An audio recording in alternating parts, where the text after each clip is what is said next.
First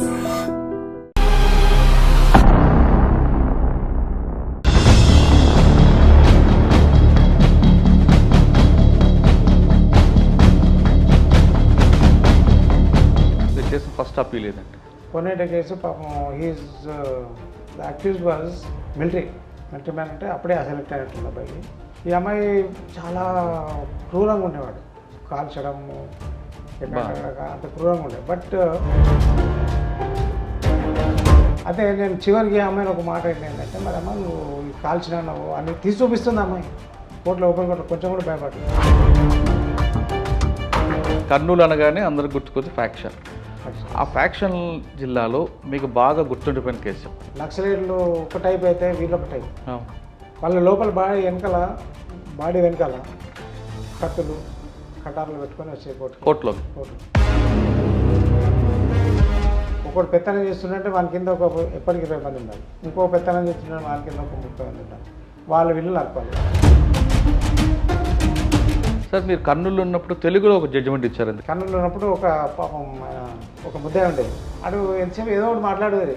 ఏం బాబు నీ problem ఏం చెప్పినాను అంటే, మీరు ఏదో అంటారు సార్ మాకు ఏం అర్థం కాదు అన్నాడు. ఇంతే ఒక్కటే మాట. సరే తెలుగు జడ్జిమెంట్ ఎందుకు ఇవ్వద్దు అని అదే ముద్ద కేసులో తెలుగు జడ్జిమెంట్ రాశాను, ఫస్ట్ జడ్జిమెంట్. రంగారెడ్డి కోర్టులో కూడా మర్డర్ కేసులు, ల్యాండ్ డిస్ప్యూట్స్ ఎక్కువ ఉంది కదా. చిన్న కుర్రోడు వచ్చి ఇట్లే ఇది చేసి కామెంట్ చేయడం, చీర బాగుంది ఇల్లంగా బాగుంది అట్లాంటి అని అట్లా వచ్చినట్టు పేరెంట్స్ తీసుకున్నాం. అడవ గంట తర్వాత పేరెంట్స్ తీసుకుని వచ్చారు, ఇద్దరు ఫాదర్ అండ్ మదర్ ఇద్దరు వచ్చారు. మీకు ఎంత తెలియదంటే నాకు కూడా ఒక కూతురున్నా సార్, మీ కూతురుని ఏమైనా ఎట్లా చేస్తే ఎట్లుంటుంది, జైలు పంప కేసుని అడిగితే కేసు కూడా వాయిదాలకు వచ్చే పని ఉండదు.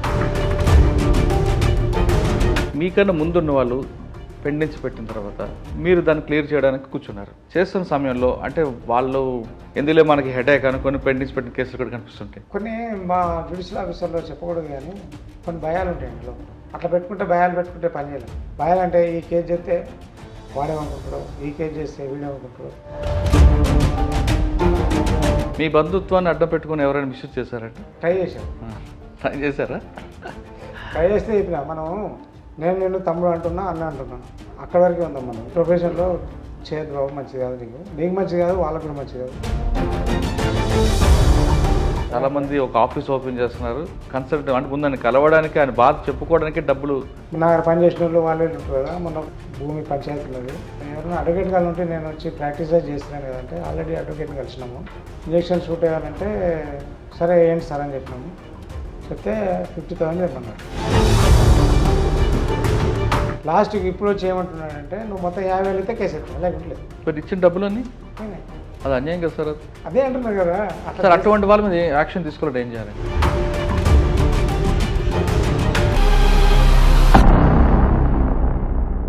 వెల్కమ్ టు లాయర్ సాబ్. ఈ వారం మన గెస్ట్ రిటైర్డ్ జడ్జ్ గొట్టి రవీంద్ర గారు.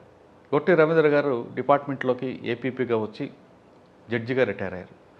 ఆయన డిపార్ట్మెంట్కి వచ్చినప్పుడు అప్పుడు పరిస్థితులు ఎలాగుండేవి, పోలీస్కి ప్రాసిక్యూషన్ మధ్యన ఎంత గ్యాప్ ఉంటుంది, ఆయన రిటైర్ అయ్యే సమయానికి ఆ గ్యాప్ తగ్గిందా లేదా అనే అంశాలతో పాటు కోర్టులో కేసులు పెండించి అనే అంశం అన్నది జనాల్లో ఎక్కువగా ఉంటుంది. కోర్టుకి వెళ్ళాలంటే చాలామంది భయపడతారు.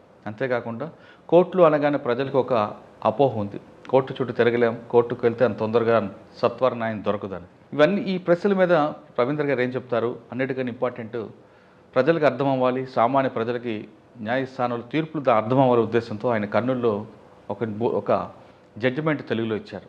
కాబట్టి మాతృభాష మీద అనుకున్న మమకారమా, లేదు సామాన్య ప్రజలకి ఆ జడ్జిమెంట్ అర్థం అవ్వాలనే ఉద్దేశంతో ఇచ్చారా అనే విషయాల్ని రవీంద్ర గారిని తెలుసుకున్నాం. సార్ నమస్తే అండి. సార్, ఈ డిపార్ట్మెంట్కి వచ్చేది మీరు బై ఛాన్సా బై చాయిసా? సాధారణంగా లాయర్ అనగానే పోలీస్ గాను, ఒక డాక్టర్ గాను, ఒక టీచర్ గాను ఏ ఉద్యోగం రాకపోతే లా చదవదామని ఉంటుంది. అదేవిధంగా ఏ ఉద్యోగం దొరకకపోతే మిలిటరీకి పంపాలని కొంతమంది అప్పుడు అనుకున్నారు. ఆ విధంగా వచ్చారా? లేదు బై చాయిస్ కాకుండా బై చాయిస్ అంటే ఖచ్చితంగా లాగా వెళ్ళాలి, చేయాలి, సామాన్యుడు న్యాయం చేయాలి ఉద్దేశంతో వచ్చారా? వస్తున్నప్పుడు మీరు కమర్షియల్గా దీంట్లో ఉన్నారా, లేదు ప్రొఫెషనల్గా చేద్దాం అనుకున్నారా, లేదు సామాన్యుడికి సేవ చేయాలని సర్వీస్ మోడ్తో వచ్చారా? ఈ 3 ప్రశ్నలతో పాటు అప్పట్లో పరిస్థితి ఏ విధంగా ఉండేది, సీనియర్కి జూనియర్ మధ్యన బంధం ఎలాగ ఉండేది, మీరు వచ్చేసరికి జ్యుడిషియల్ మీద ప్రజలకు అవగాహన ఎలాగుంటుంది, రిటైర్ అయ్యే సమయానికి అవన్నీ గ్యాప్ తగ్గిందా లేదా అన్నిటికన్నా ఇంపార్టెంట్ కోర్టులో కేసులు ఆలస్యం అవుతాయి అనే ఒక అపోహకి వాస్తవం అంటారా, లేదు దానికి ఉన్న కారణాలు వేరే ఉన్నాయి? ఈ ప్రశ్న సమాధానం చెప్పే ముందు రవీందర్ గారి కుటుంబ నేపథ్యం, ఈ ప్రొఫెషన్ ఎందుకు రావాలనుకున్నారు చెప్పండి. Degree BSc. ఎక్కడ నేటివ్ ఎక్కడ, నాన్నగారు అమ్మగారు ఏం చేస్తారు? మా సొంత ఊరు తంగళ్ళపల్లి అండి, సిరిసిల్ల నవ రాజన్న డిస్టిక్. మా ఫాదర్ టీచర్, మా మదర్ హౌస్ వైఫ్ ఉండింది. మేము 3 brothers.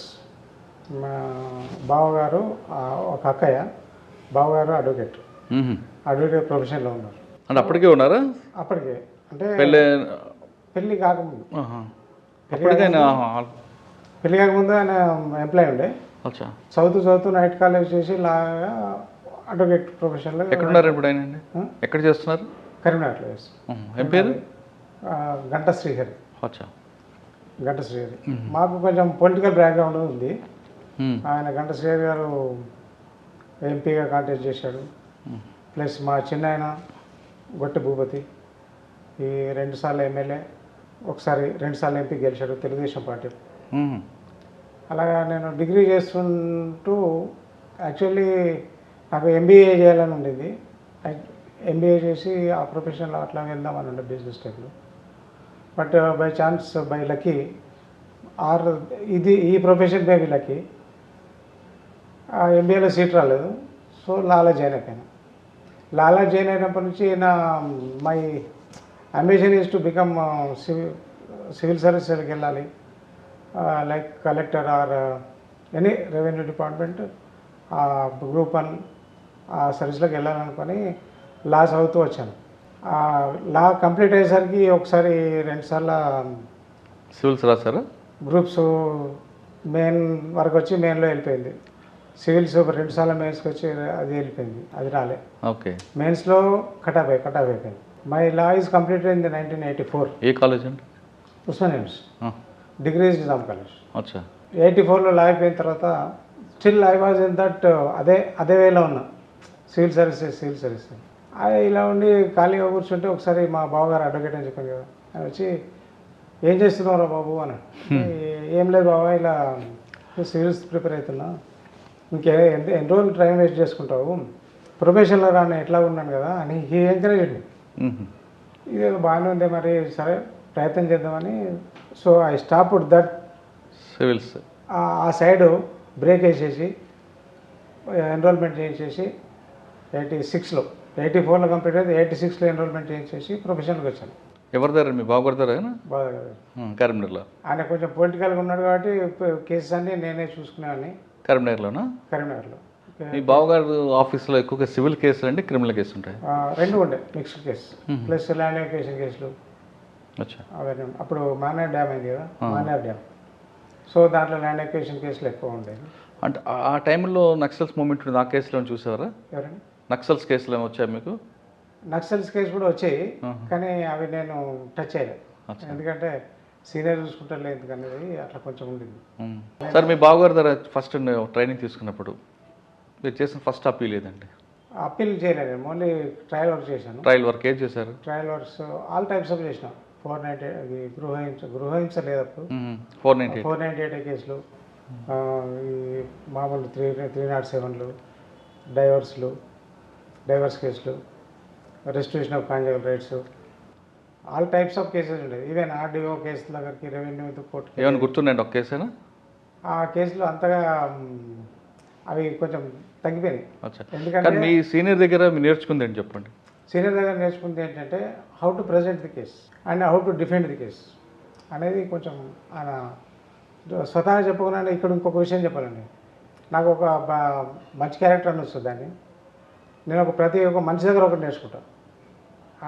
You may be bad or good. ఇప్పుడు ఫర్ ఎగ్జాంపుల్ మీరు వచ్చారు, మీ దగ్గర నుంచి ఏదో ఒకటి నేర్చుకుంటారు గ్యారంటీ. వెళ్ళే లోపల ఏం నేర్చుకున్నారు? వెళ్ళే లోపల అన్న ఓకే, వెళ్ళే లోపల ఏదో ఒకటి I will grasp and pick up it, మంచి వచ్చాడు ఏదో ఒకటి తీసుకుంటాను, and also implement it. Okay, అది నాకు ఒక క్యారెక్టర్ వచ్చింది. అట్లా ప్రాక్టీస్ చేస్తుంటే మా మిత్రుడు ఒక ఆయన ఉండే, జనార్దన్ రెడ్డి. అప్పుడు అందరి పేర్లు చెప్తాను బికాస్ దే రోల్ మోడల్స్. నాకు జర్నీలో వాళ్ళందరూ ఉన్నారు, త్రో చేశారు నాకు. జనార్దన్ రెడ్డి అని మా ఫ్రెండ్, నాకు మంచి మిత్రుడు ఆయన. ఆయన ఇట్లా ప్రాక్టీసు కొంచెం ఆయన రాజకీయాల్లో ఉండేది. ఆయన చేసిండు అడ్వకేట్ బార్ రూమ్లో నోటీస్ బోర్డు పెడతారు కదా, దాన్ని ఒకటి పీక్కొని వచ్చి నాకు ఇచ్చాడు. ఏంటంటే అందులో ఏపీపీ పోస్ట్ ఉంది. అరే అట్లనే పీక్ వచ్చినా ఇంకెవరైనా అప్లై నా మెంటాలిటీ చెప్తున్నాను, ఇంకెవరైనా అప్లై చేస్తారు కదా, నా ఒక్కని ఎవరికి వద్దు, నీ ఒక్కరికి రావాలి పోస్ట్ మన జిల్లాలో అని చెప్పి ఆ నోటీస్ బోర్డులోకి వెళ్ళి ఇట్లా పెట్టిండి అట్లా తీసుకొని వస్తే సరే అని అప్లై చేశాను. అప్లై చేస్తే అప్పుడు రిటర్న్ ఎగ్జామ్ లేదు, ఓన్లీ ఇంటర్వ్యూలో ఇంటర్వ్యూ మెంబర్స్ గుర్తులేదు. ఇంటర్వ్యూలో అడిగితే అన్నీ ఆల్రెడీ ప్రొఫెషనల్ కాబట్టి కొంచెం సింపుల్ క్వశ్చన్స్ ఉంటాయి, but I answered properly. So I selected. అట్లా మా బ్యాచ్లో ఇప్పుడు డైరెక్టర్ ఆఫ్ ప్రాసిక్యూషన్ వైజయంతి మల్లారు, మా బ్యాచ్లో 22 మంది అండి. 22 all are retired except Vyjayanthi. అందరు రిటైర్ అయిపోయారు. ఇక పోయినారు అనుకోండి, ఇక వాళ్ళ పేర్లు పాపం ఇక మా బ్యాచ్ వెళ్ళినా కానీ ఒకళ్ళిద్దరు కూడా పోయినారు. ఏపీపీ సెలెక్ట్ అయిన తర్వాత లిస్ట్ బయట రాలే. There was some disputes with government and ఇది. సో ఫైనల్లీ యూఆర్ సెలెక్టెడ్ అయిన తర్వాత first posting was my Adilabad డిస్ట్రిక్ట్లో Sirpur. It is border. First అప్పటికి నాకు 3 పిల్లలు, చిన్నపిల్లలు అంతా. ఎంత మా చిన్న అమ్మాయి జస్ట్ బార్న్, నాకు 3 అమ్మాయిలు. సెకండ్ అమ్మాయి ఫస్ట్ క్లాసు, థర్డ్ అమ్మాయి సెకండ్ క్లాస్. అట్లా అంత చిన్న పిల్లలతో సిర్పూర్ వెళ్ళా. అక్కడ ఇల్లు దొరకదు, పల్లెటూరు. It may old tehsil taluka, but ఇల్లు దొరకదు. ఏదో ఒక ఫ్యాక్టరీలో ఉన్నాము, అలా గడిపేస్తున్నాం. అక్కడికి వెళ్ళిన తర్వాత పోస్ట్లో ఇప్పుడు ఏపీపీ పోస్ట్ చెప్తాను. వెళ్ళగానే అక్కడ అప్పుడు ఈ పీపీ పబ్లిక్ ప్రాసిక్యూటర్ అనేది మాట లేకుండే. ఏమనేవాళ్ళంటే వాళ్ళందరూ నేను వెళ్ళగానే పోలీస్ పైరవికార్ అనేవాళ్ళు. పోలీస్ పైరవికార్ అవగాహన లేక ఇదేంటి నేను పబ్లిక్ ప్రాసిక్యూటర్ పోలీస్ పైరవికార్ అంటున్నారు ఏంటి అంటే, ఓహో ఇది కొంచెం మహారాష్ట్రకు బార్డర్ కేసు కాబట్టి, ప్లస్ మనం నైజాం సర్కిల్ అక్కడంతా ఉర్దూ మాట్లాడేవాళ్ళు సిర్పూర్లో, ఉర్దూ అండ్ మరాఠీ. సరే జాయిన్ అయిపోయినా పోలీస్ పైరవికార్ అంటే కొంచెం మనం వెళ్తూ ఉంటే మర్యాద చూసేవాళ్ళు, అందరు దాన్ని పెట్టేవాళ్ళు. వెళ్తుంటే ఓ బాగానే వదిలే ఇక్కడ మనకు మర్యాద, సో ఈ కెన్ పికప్ అనుకున్నాను. అలా ఆడ కేసులు చేస్తూ ఉన్నాం. అక్కడ మీకు మెయిన్ ఛాలెంజ్ ఏమొచ్చిందండి? అదే అక్కడన్నీ టోటల్ ఆల్మోస్ట్ ఒక 75% నక్సలైట్ కేసులు. ఇది మాదంతా ఇది కదా బార్డర్. నక్సలైట్ కేసులు. ఏ విట్నెస్ ఎవరు వచ్చినా కూడా వచ్చి నిలబడు, వాళ్ళను అక్యూజ్ వాళ్ళని చూసి నక్సలైట్లు కదా, అదంతా అప్పుడు చాలా పీక్ స్టేజ్లో ఉండే. వాళ్ళని చూసి భయపడి మాకేం తెలుస్తారు. సో ఆయన జడ్జి గారేమో నవ్వేది నాకు చూసి, నువ్వేం చెప్పిస్తావు నా పాప అని. అంటే హేళన కాదు అది, వాళ్ళతో నువ్వేం చెప్పించోలే అనే ధోరణి కనబడేదాన్ని కదా. ఇవన్నీ నాలో బాగా నాటుకొని, ఎందుకు మనం చెప్పేయాలి వీళ్ళతోని, what is the reason behind it అని. సరే పోలీసు వాళ్ళు చెప్పి ఒకసారి విట్నెస్లు నాకు బ్రీఫ్కి తీసుకురండి. బ్రీఫ్కి తీసుకొచ్చేవాళ్ళు కదండి. ఫస్ట్ ప్రాసిక్యూటర్ దగ్గరికి విట్నెస్ను బ్రీఫ్ చేయించాలి.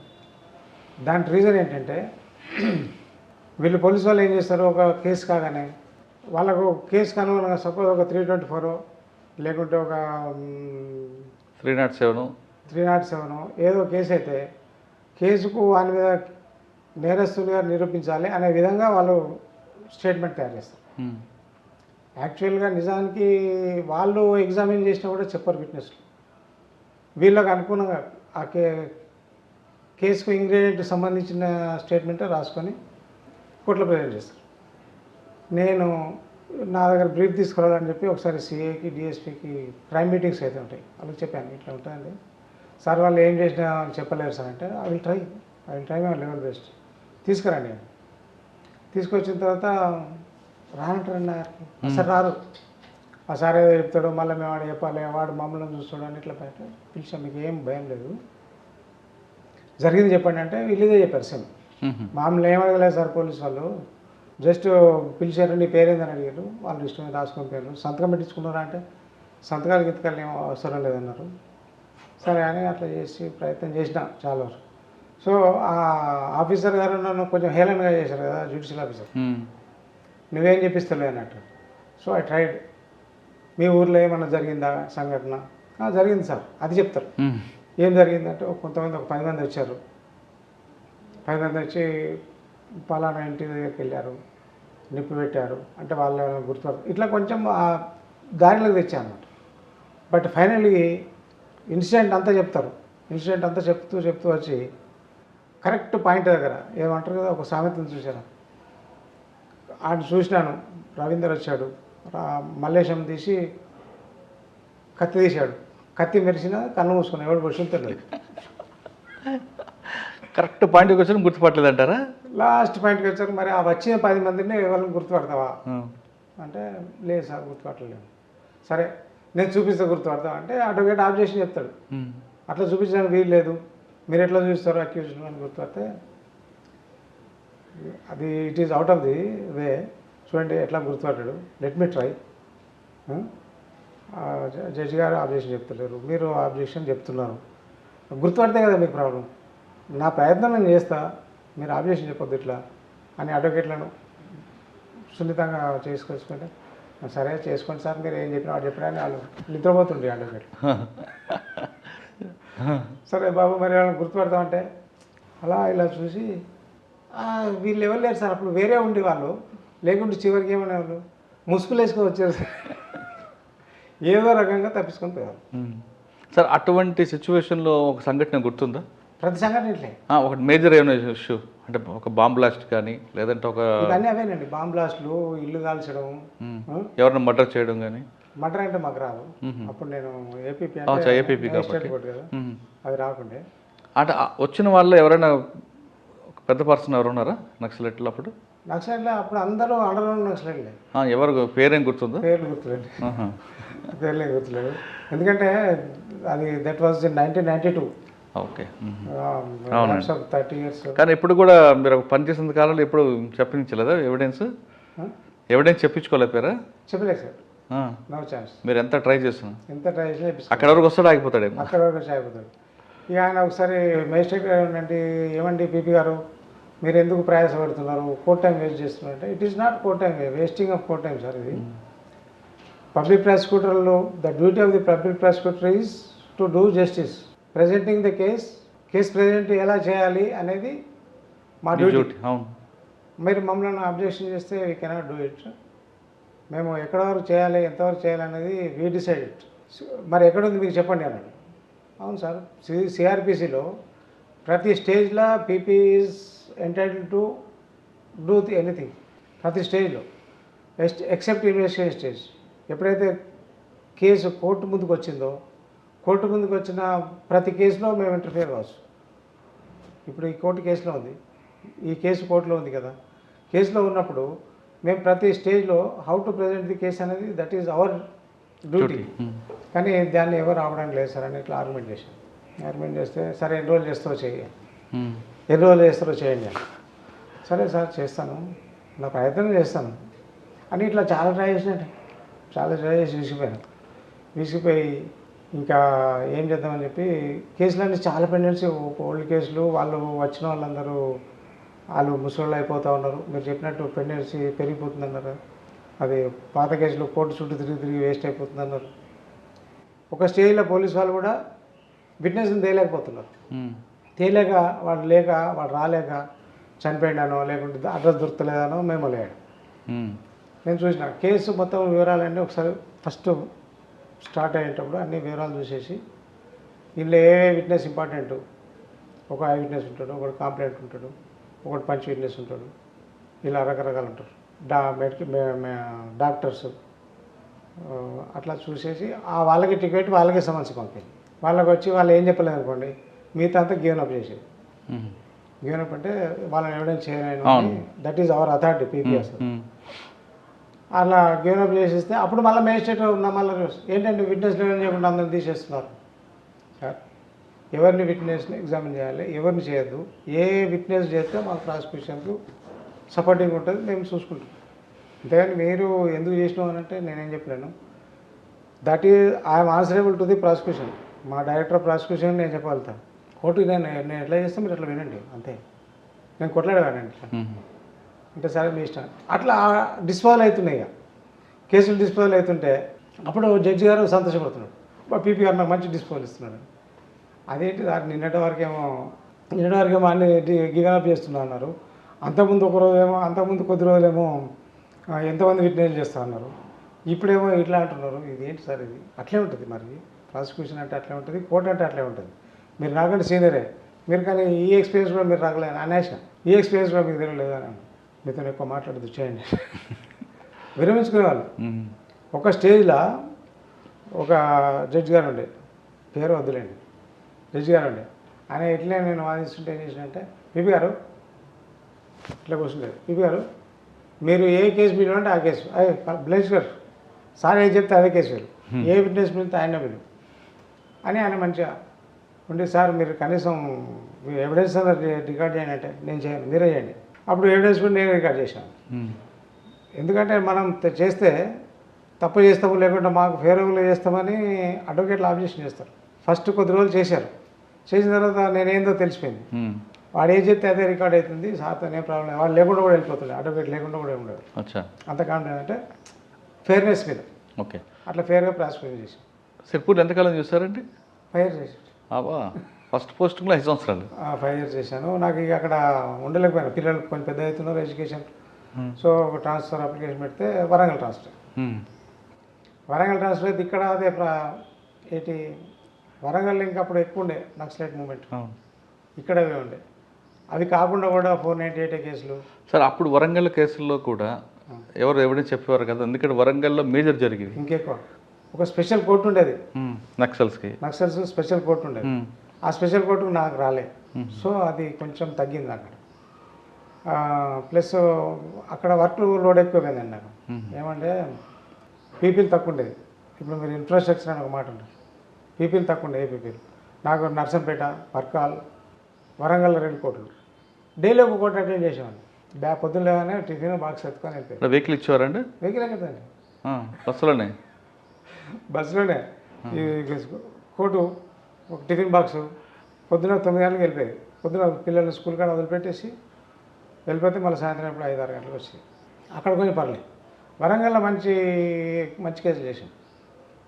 నాకేంటే ఇప్పుడు చెప్పాను కదా, కేసు కరెక్ట్గా ప్రజెంట్ చేస్తాను నేను. దాంట్లో వాళ్ళు విట్నెస్లు తప్పు చేస్తే మా మిస్టేక్ ఉండదు. కోర్టు జడ్జిమెంట్ రాసిన దాంట్లో మనం ఏం చెప్పలేము. ఇలా ఆలోచిస్తుంటే ఒక 498 కేసు చాలా బాగుంటాయి. 498 కేసు పాపం he's the accused was military man అంటే అప్పుడే సెలెక్ట్ అయినట్టుంది అబ్బాయికి. ఈ అమ్మాయి చాలా క్రూరంగా ఉండేవాడు, కాల్చడము ఎక్కడ అంత క్రూరంగా ఉండే. బట్ అది ఆమె పోలీసులకు ఇచ్చే స్టేట్మెంట్లో లేదు. ఇది చెప్తా ఉంటే పాపం ఏడుస్తుంటే ఆయన జడ్జి గారు కూడా ఆపట్లేదు. చెప్పండి అన్నాడు, బాగానే ఉండే. చెప్పండి అంటే సరే ఆమె చెప్పినాన్ని రికార్డ్ చేసిన. అప్పుడు నాదే డిక్టేషన్ ఉండేది. ఎట్లా చెప్తే అలా డిక్టేట్ చేస్తే అడ్వకేట్, ఆయన సీనియర్ అడ్వకేటు వెంకటేశ్వరరావు ఏదో పేరు మర్చిపోయాను, ఆయన వచ్చి sir total evidence is omissions అన్నాడు. సరే ఒమిషన్స్ అయితే ఒమిషన్, ఇదేమన్నా అడిగే అడగండి.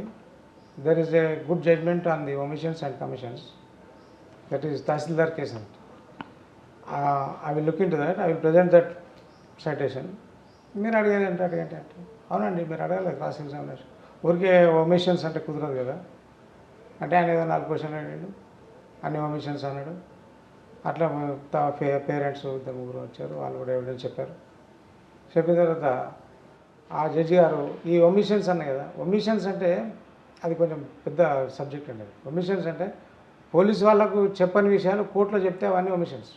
అయితే నేను చివరికి అమ్మాయిని ఒక మాట ఏంటంటే, మరి అమ్మ నువ్వు కాల్చినావు అని తీసి చూపిస్తుంది అమ్మాయి కోర్టులో, ఓపెన్ కోర్టులో. కొంచెం కూడా భయపడలేదు, సిగ్గుపడలేదు. మరి ఇవన్నీ బాగానే ఉన్నాయి, మచ్చలని సిగరెట్ మచ్చలని చెప్తున్నావు, కాల్చినాయని చెప్తున్నావు, బాగానే ఉన్నాయి. మరి నువ్వు అప్పుడు పోలీసు వాళ్ళకి ఎందుకు చెప్పలే అంటే, పోలీసు వాళ్ళు నన్ను అడగలే. ఒకటి ఫస్ట్ థింగ్ నేనేమని చెప్తా ఉంటే వాళ్ళు నన్ను చెప్పని, నువ్వు ఆ సిగరెట్ మచ్చలని చూపిస్తామా, వద్దు నేనేమన్నా చెప్పు, నీ కట్నం ఎంత కావాలని చెప్పు, అంతవరకే అడిగారు. కానీ ఈ కాల్చిన నాకు చూపెట్టలేదు సార్, అది రికార్డ్ చేసి కొంచెం ప్రజెంటేషన్ ఆఫ్ ది కేట్ అని చెప్పాను కదా, అట్లా అన్నీ చేసేసి చేసిన తర్వాత బ్యాడ్లకి ఏమైందమ్మా ఇది కేసు అక్యూట్ అయిపోయింది. అక్యూట్ మీన్స్ కేసు కొట్టేశారు, ఎందుకు? నేరం రుజువు కాలేదని.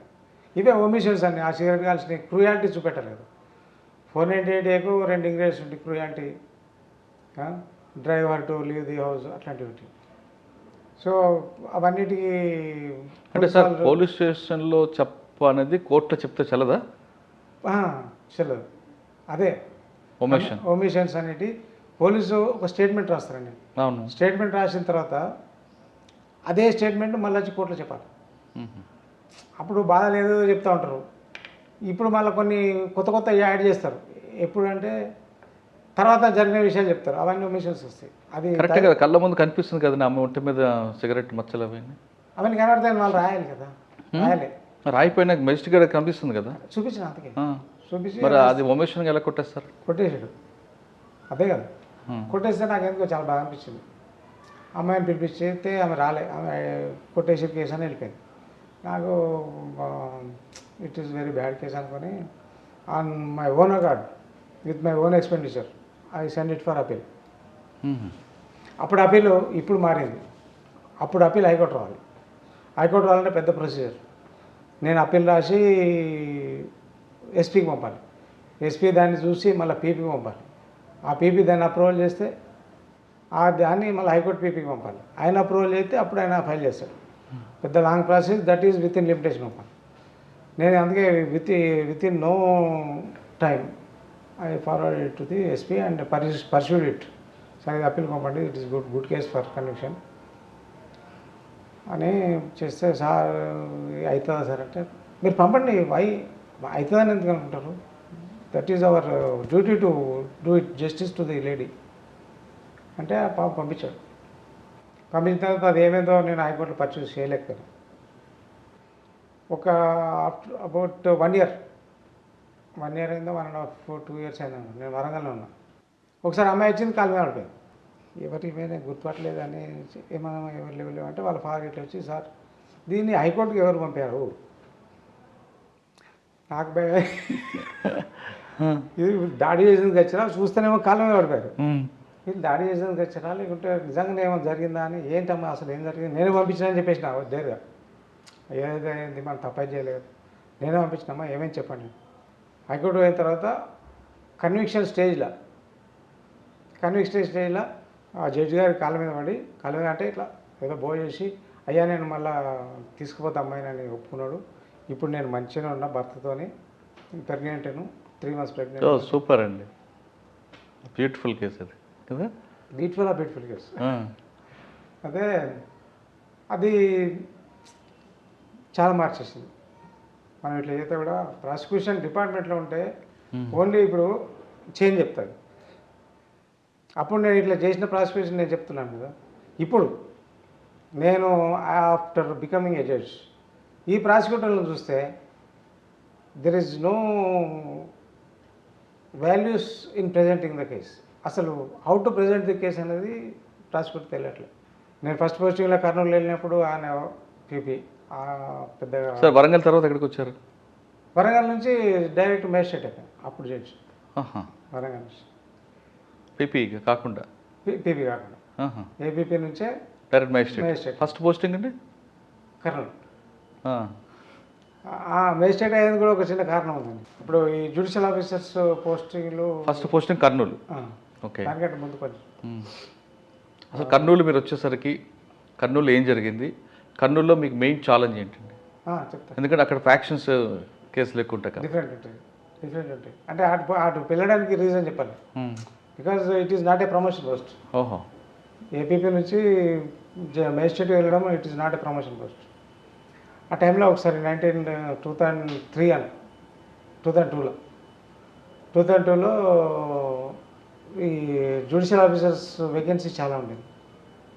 చాలా ఉన్నప్పుడు హైకోర్టు నోటిఫికేషన్ ఒకటి, they are taking judicial magistrate post by transfer. There were about 82 vacancies. 82 vacancies ఉంటే నోటిఫికేషన్ చేశారు. అప్పుడు మా మిత్రుడు ఆయన అప్లై చేయండి అని అంటే జ్యుడిషియల్ మేజిస్ట్రేట్ ఇప్పుడుంటే కొంచెం ఏమైనా మనం న్యాయం చేసేది కనబడుతుంది, ప్లస్ మనం ఏం చేస్తున్నామని తెలుస్తుంది, ప్లస్ దీనికి తోడు కొంచెం ఫ్రీడమ్ ఎక్కువ ఉంటుందండి అక్కడ.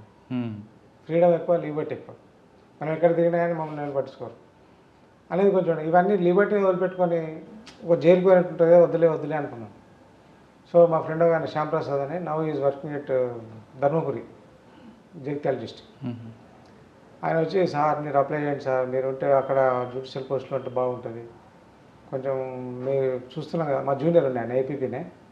అంటే వద్దన్న, నేను వింటలేని చెప్పి మా మేడంకి వచ్చి, మేడం ఎట్లా చేసి సార్తో అప్లై చేశాను అంటే, అప్లై చేయండి, వస్తే పోదాం లేకుంటే ఇక్కడ ఉందాంలే అని మా మేడం కూడా ఎంకరేజ్ ఉంది. సో అప్లై చేసాం, ఇంటర్వ్యూకి వెళ్ళాం. ఇంటర్వ్యూకి వెళ్తే ఇది వస్తే ఎంత రాకుంటే ఎంత అనేది ఉండే నాకు జ్యుడిషియల్ ఈ మేజిస్ట్రేట్గా, because I'm satisfied there with my services. ఇంటర్వ్యూలో వచ్చేసింది. ఇంటర్వ్యూలో వచ్చింది, కర్నూలుకి వెళ్ళాను. కర్నూలుకి వెళ్ళిన తర్వాత కర్నూలు పోస్టింగ్లో అప్పుడు నాకు ఏం చేశానంటే, మాకు ఏపీపీ నుంచి వచ్చినాం కదా, సో మా ఏపీపీ నుంచి వచ్చిన వాళ్ళందరికీ కొంచెం పెండెన్సీ తక్కువ కేసులు ఇచ్చేది. పెండెన్సీ తక్కువ కేసులు ఇస్తే నాకు ఎంత 500 ఉండే కేసులు, అంతే, ఓన్లీ 500 కేసులు. ఆ 500 కేసులు ఉండడం నాకు మంచి ఎక్స్పీరియన్స్ ఇచ్చింది జ్యుడిషియల్ ఆఫీసర్. ఆ కర్నూలు డిస్టిక్లో ఏ వర్క్ ఉన్నా నాకే అయిపోయేది మా డిస్ట్రిక్ట్ జడ్జి గారు. చిన్న ఈవెన్ అడ్మినిస్ట్రేటివ్ వర్క్స్ కూడా నాకు అయిపోయాయి. సపోజ్ ఎక్కడ ఒక కన్స్ట్రక్షన్ అవుతుంది, నన్నే ఇన్స్పెక్షన్ పంపేది. లేకుంటే ఇంకా చిన్న ప్రతి కోర్టు, చిన్న కోర్టులు లేకుంటే రికార్డు, అవన్నీ ఇన్స్పెక్షన్ అన్నీ అనేది. Record room, district court record room inspection అంటే, district court record is in the hands of in the supervisor of district judge. ఆయన సూపర్వైజర్ చేసేదాన్ని నేను ఇన్స్పెక్షన్ చేయాలని సార్ నేను చేయను అంటే, నేను చెప్తున్నా కదా, నీకు ఒక మేజిస్ట్రేట్ డిస్ట్రిక్ట్ జడ్జిను ఇన్స్పెక్టర్ చేయమని చెప్పినా నీకు, what is the problem for you? నేనే సార్ మీకు ఏపీపీ నుండి మేజిస్ట్రేట్ పోస్ట్ వచ్చింది అంటే వెంటనే జ్యుడిషియల్ అకాడమీ కొంత ట్రైనింగ్ అని ఇస్తారా, డైరెక్ట్ పోస్టింగ్ అని ఉంటుంది? ట్రైనింగ్ తీసుకుని కూడా చెప్తా. ఓకే, ట్రైనింగ్ కూడా ఒక భాగమా చెప్తా. ఓకే సార్, జ్యుడిషియల్ ట్రైనింగ్ అయిన తర్వాత ఫస్ట్ పోస్టింగ్ కర్నూలు అనగానే అందరికి గుర్తుకొచ్చి ఫ్యాక్షన్. ఆ ఫ్యాక్షన్ జిల్లాలో మీకు బాగా గుర్తుండిపోయిన కేసు చెప్పండి. చెప్తా. నేను కర్నూలు పోస్టింగ్ చెప్పాను కదా, కర్నూలులో చిన్న కేసు నుండి నాకు ఎక్స్పీరియన్స్ బాగా ఇచ్చింది. దాంతో కర్నూలు ఏమైంది, సరేలే నేను ఇక్కడ నా నేటివ్ కరీంనగర్, ఈ కర్నూలులో ఎంత కాలం చేయాలని 3 years కానీ మాకు ట్రాన్స్ఫర్ అవుతుంది కదా. ట్రాన్స్ఫర్ అయినప్పుడు ఒక అప్లికేషన్ పంపించాం హైకోర్టుకి, రిక్వెస్ట్ పోస్టింగ్ ఒక 3 places పెట్టి పంపాను. పంపించినప్పుడు హైదరాబాద్ నుంచి ఇవాళ అటు రాయలసీమ, ఇటు తెలంగాణ, ఇది ఎక్కడ ఇచ్చినా పర్లేదు సార్ అన్నట్టు రిక్వెస్ట్ పంపిస్తే నో అన్నారు. నో అని, ఈ రాయలసీమలో నీ సర్వీసెస్ రిక్వైర్డ్ అని వాళ్ళు అనలే, కానీ చెప్తాను అది ఎట్లా ఎందుకు వచ్చింది. మళ్ళీ డోన్కేశారు, నేను కర్నూలు నుంచి డోన్కేశారు. ఇప్పటికే ఇక్కడ ఇట్లా ప్రాబ్లం అవుతుందంటే మళ్ళీ ఇక్కడనే వేశారు. నాకు కానీ కొంచెం డిసప్పాయింట్ ఉన్నా. బట్ అప్పుడు హైకోర్టు జడ్జి గారు వివిఎస్ రావు అని ఉండేది, శేషాన్ రెడ్డి అని ఉండేది. వాళ్ళు రెగ్యులర్గా అటు వస్తుంటే ఈ ప్రోటోకాల్ ఒక భాగం మళ్ళీ మాకు. ఆ ప్రోటోకాల్ వాళ్ళు వస్తుంటే, సార్ నన్ను ఇట్లా వేసారు సార్ అని చెప్తే, నీ సర్వీస్ ఇక్కడ కావాలి బాబు, ఉండు డోన్ మంచి ప్లేస్ నీకు, యూ విల్ ఎంజాయ్ దేర్ అన్నాడు. ఈ ఎంజాయ్ అయ్యాం సార్, నా ఊరు విడిచిపెట్టి ఇక్కడ వచ్చి ఎంత ఎంజాయ్ చేయాలి సార్, కొంచెం దగ్గర ఉన్నాను బాగుంటుంది. నేను ఎప్పుడైనా మా ఊరికి వెళ్ళాలంటే కూడా నాకు ఒక 2 days కాదు, ఒక 5 days లీవ్ పెడితే కానీ నేను ఇక్కడ రాలేను. ఒకరోజు జర్నీ, ఒకరోజు రిటర్న్ చేయను, ఒక 3 రోజులు ఉండాలి నాకు. ఇట్లా అంటే చేయను. సరే డోన్కి వెళ్ళి అక్కడ ఫ్రాక్షన్ ఎక్కువ. అంటే కర్నూలులో మీకు నాకు ఈ ఫ్రాక్షన్ కోర్ట్ కాదు, డోన్లో ఫ్యాక్షన్ కేసులు ఎదురయ్యాయి. ఇక చెప్పలేమండి క్లయింట్లను. నక్సలైట్లు ఒక టైప్ అయితే వీళ్ళు ఒక టైప్. వాళ్ళ లోపల బాడీ వెనకాల కత్తులు కటార్లు పెట్టుకొని వచ్చే కోర్టులో. అది ఎట్లా తెలిసింది నాకంటే, మా కోర్టు నాకు ఇట్లా డైరెక్షన్ ఉంటుంది కదా, కొంచెం మనం ఇట్లా తొంగి చూసి వీళ్ళు ఎటు పోతుంటారు, ఏం చేస్తున్నారు వాళ్ళు అబ్జర్వ్ చేస్తుంటే ఇట్లా బాగా అబ్జర్వ్ చేసేవాళ్ళు. అటు ఇట్లా గేట్ దాతానే ఇట్లా కత్తేసేది, అట్లా పరిస్థితి. అవి చేస్తూ వస్తుంటే ఆ కేసు ఫ్యాక్ట్స్ ఏంటంటే, ఈ ఫ్రాక్షన్లో గొడవ అయితే దాంట్లో విట్నెస్లు రావాలంటే వాళ్ళు ఇంకొక కేసులో ఇంకో ఫ్రాక్షన్ కేసులో జైల్లో ఉన్నారు. ఆ విషయము పోలీసు వాళ్ళు సార్ ఇట్లా విట్నెస్లు జైల్లో ఉన్నారు వాళ్ళు అంటే వేరే కేసులు ఉన్నారు అంటే ఏం కేసు అంటే మామూలుదే సార్ బెయిల్ రావచ్చు వచ్చిన తర్వాత తెస్తామని అన్నారు. బెయిల్ వచ్చి బయటకు వచ్చిన తర్వాత వాని పరిస్థితి ఎట్లుంటుంది మరి చెప్పండి. నాది కొన్ని ఇట్లా ఇన్వెస్టిగేషన్ అదే రికార్డు ఇట్లా కూడా చేసేవాడిని నేను. వాటి పరిస్థితి ఎట్లుంటుందంటే వాడు వస్తే మళ్ళీ ఇదే పరీక్షలు సార్ కొట్టుకుంటారు వాడిని ఎవడో చంపేస్తారు అని. అరే అట్లాంటి మరి ఈ కేసు పోద్ది కదా, ఈ కేసు ఏదో చూద్దాం మీది, ఇది కొంచెం ఇంట్రెస్టింగ్ కేసు, ఈ కేసు ఏదో చూద్దాం. మరి మీరు జైల్లో ఉన్నప్పుడే నేను ప్రొడక్షన్ వారెంట్ అని ఉంటుంది, నేను ప్రొడక్షన్ వారెంట్ ఇస్తాను, జైలు నుంచి ప్రొడ్యూస్ చేయండి, యాజ్ ఎ విట్నెస్ కూడా ఇవ్వచ్చు అని చెప్తే మరి రిలీజ్ అవుతుందంటే నేను ఇవాళ ఇస్తాను రేపే ప్రొడ్యూస్ చేయండి, నేను ఇవాళ మీకు వారెంట్ ఇస్తాను అని అప్పుడప్పుడే ప్రొడక్షన్ వారెంట్ చేయించేసి ఇచ్చేసినాం. తెల్లారే డేట్ పెట్టినాం, next day very next day.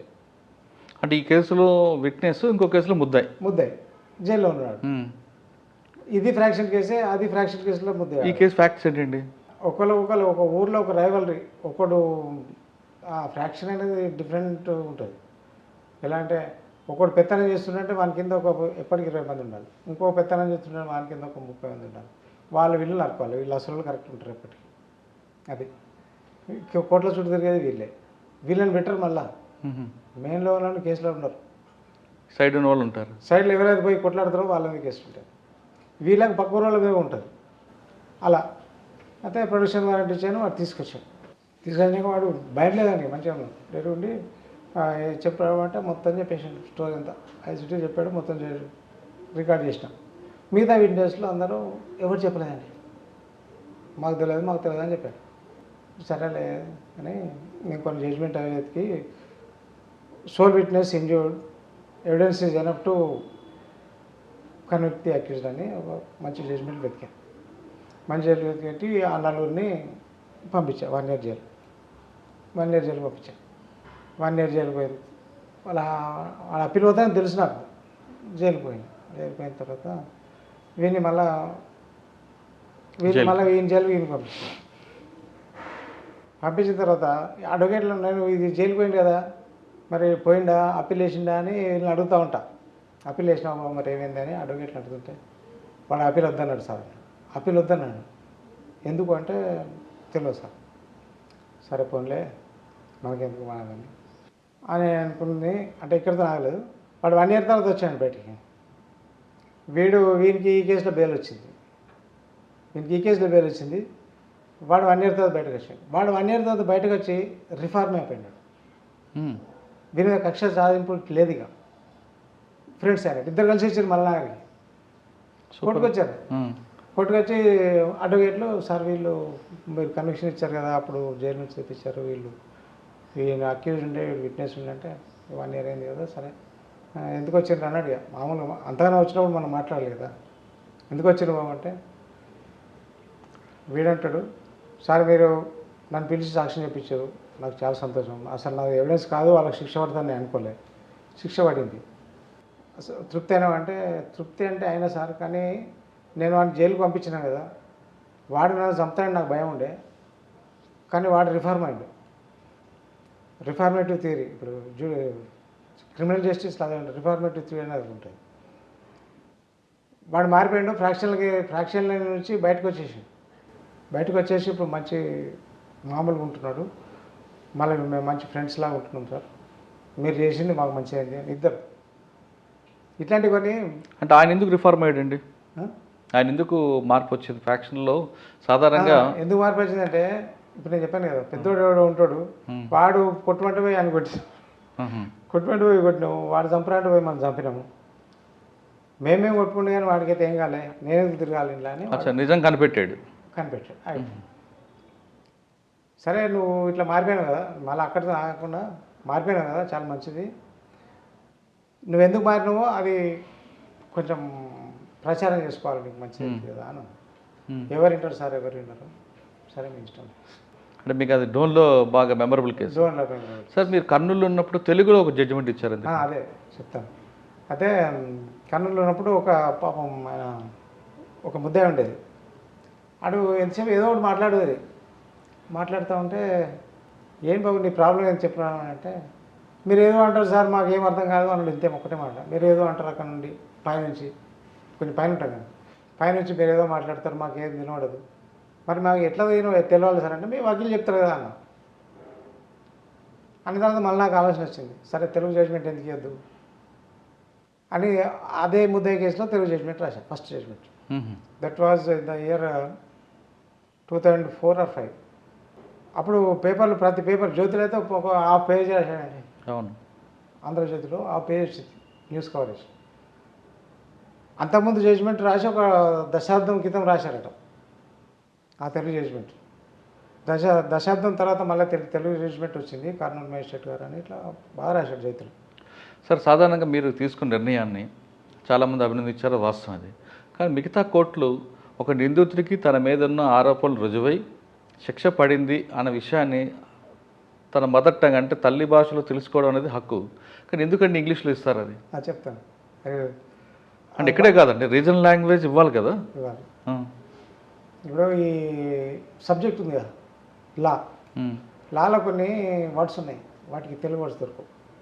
Telugu words దొరకక ఏమవుతుందంటే, ఇప్పుడు నేను ఒక తెలుగు జడ్జిమెంట్ రాశాను చెప్పాను కదా, I took it for 3 to 4 days to right in Telugu. నేను చేతితో రాయాలి, మళ్ళీ తెలుగు టైపింగ్ ఉండదు, తెలుగు కంప్యూటర్ లేదు అప్పుడు, తెలుగులో రాయాలి. నేను ఒక జడ్జిమెంట్ 4 days తీసుకున్నంటే ఒక్కొక్క రోజు నేను చెప్పిన ఒక్కొక్క రోజు 3-2 జడ్జిమెంట్ కూడా చెప్తుంటాను.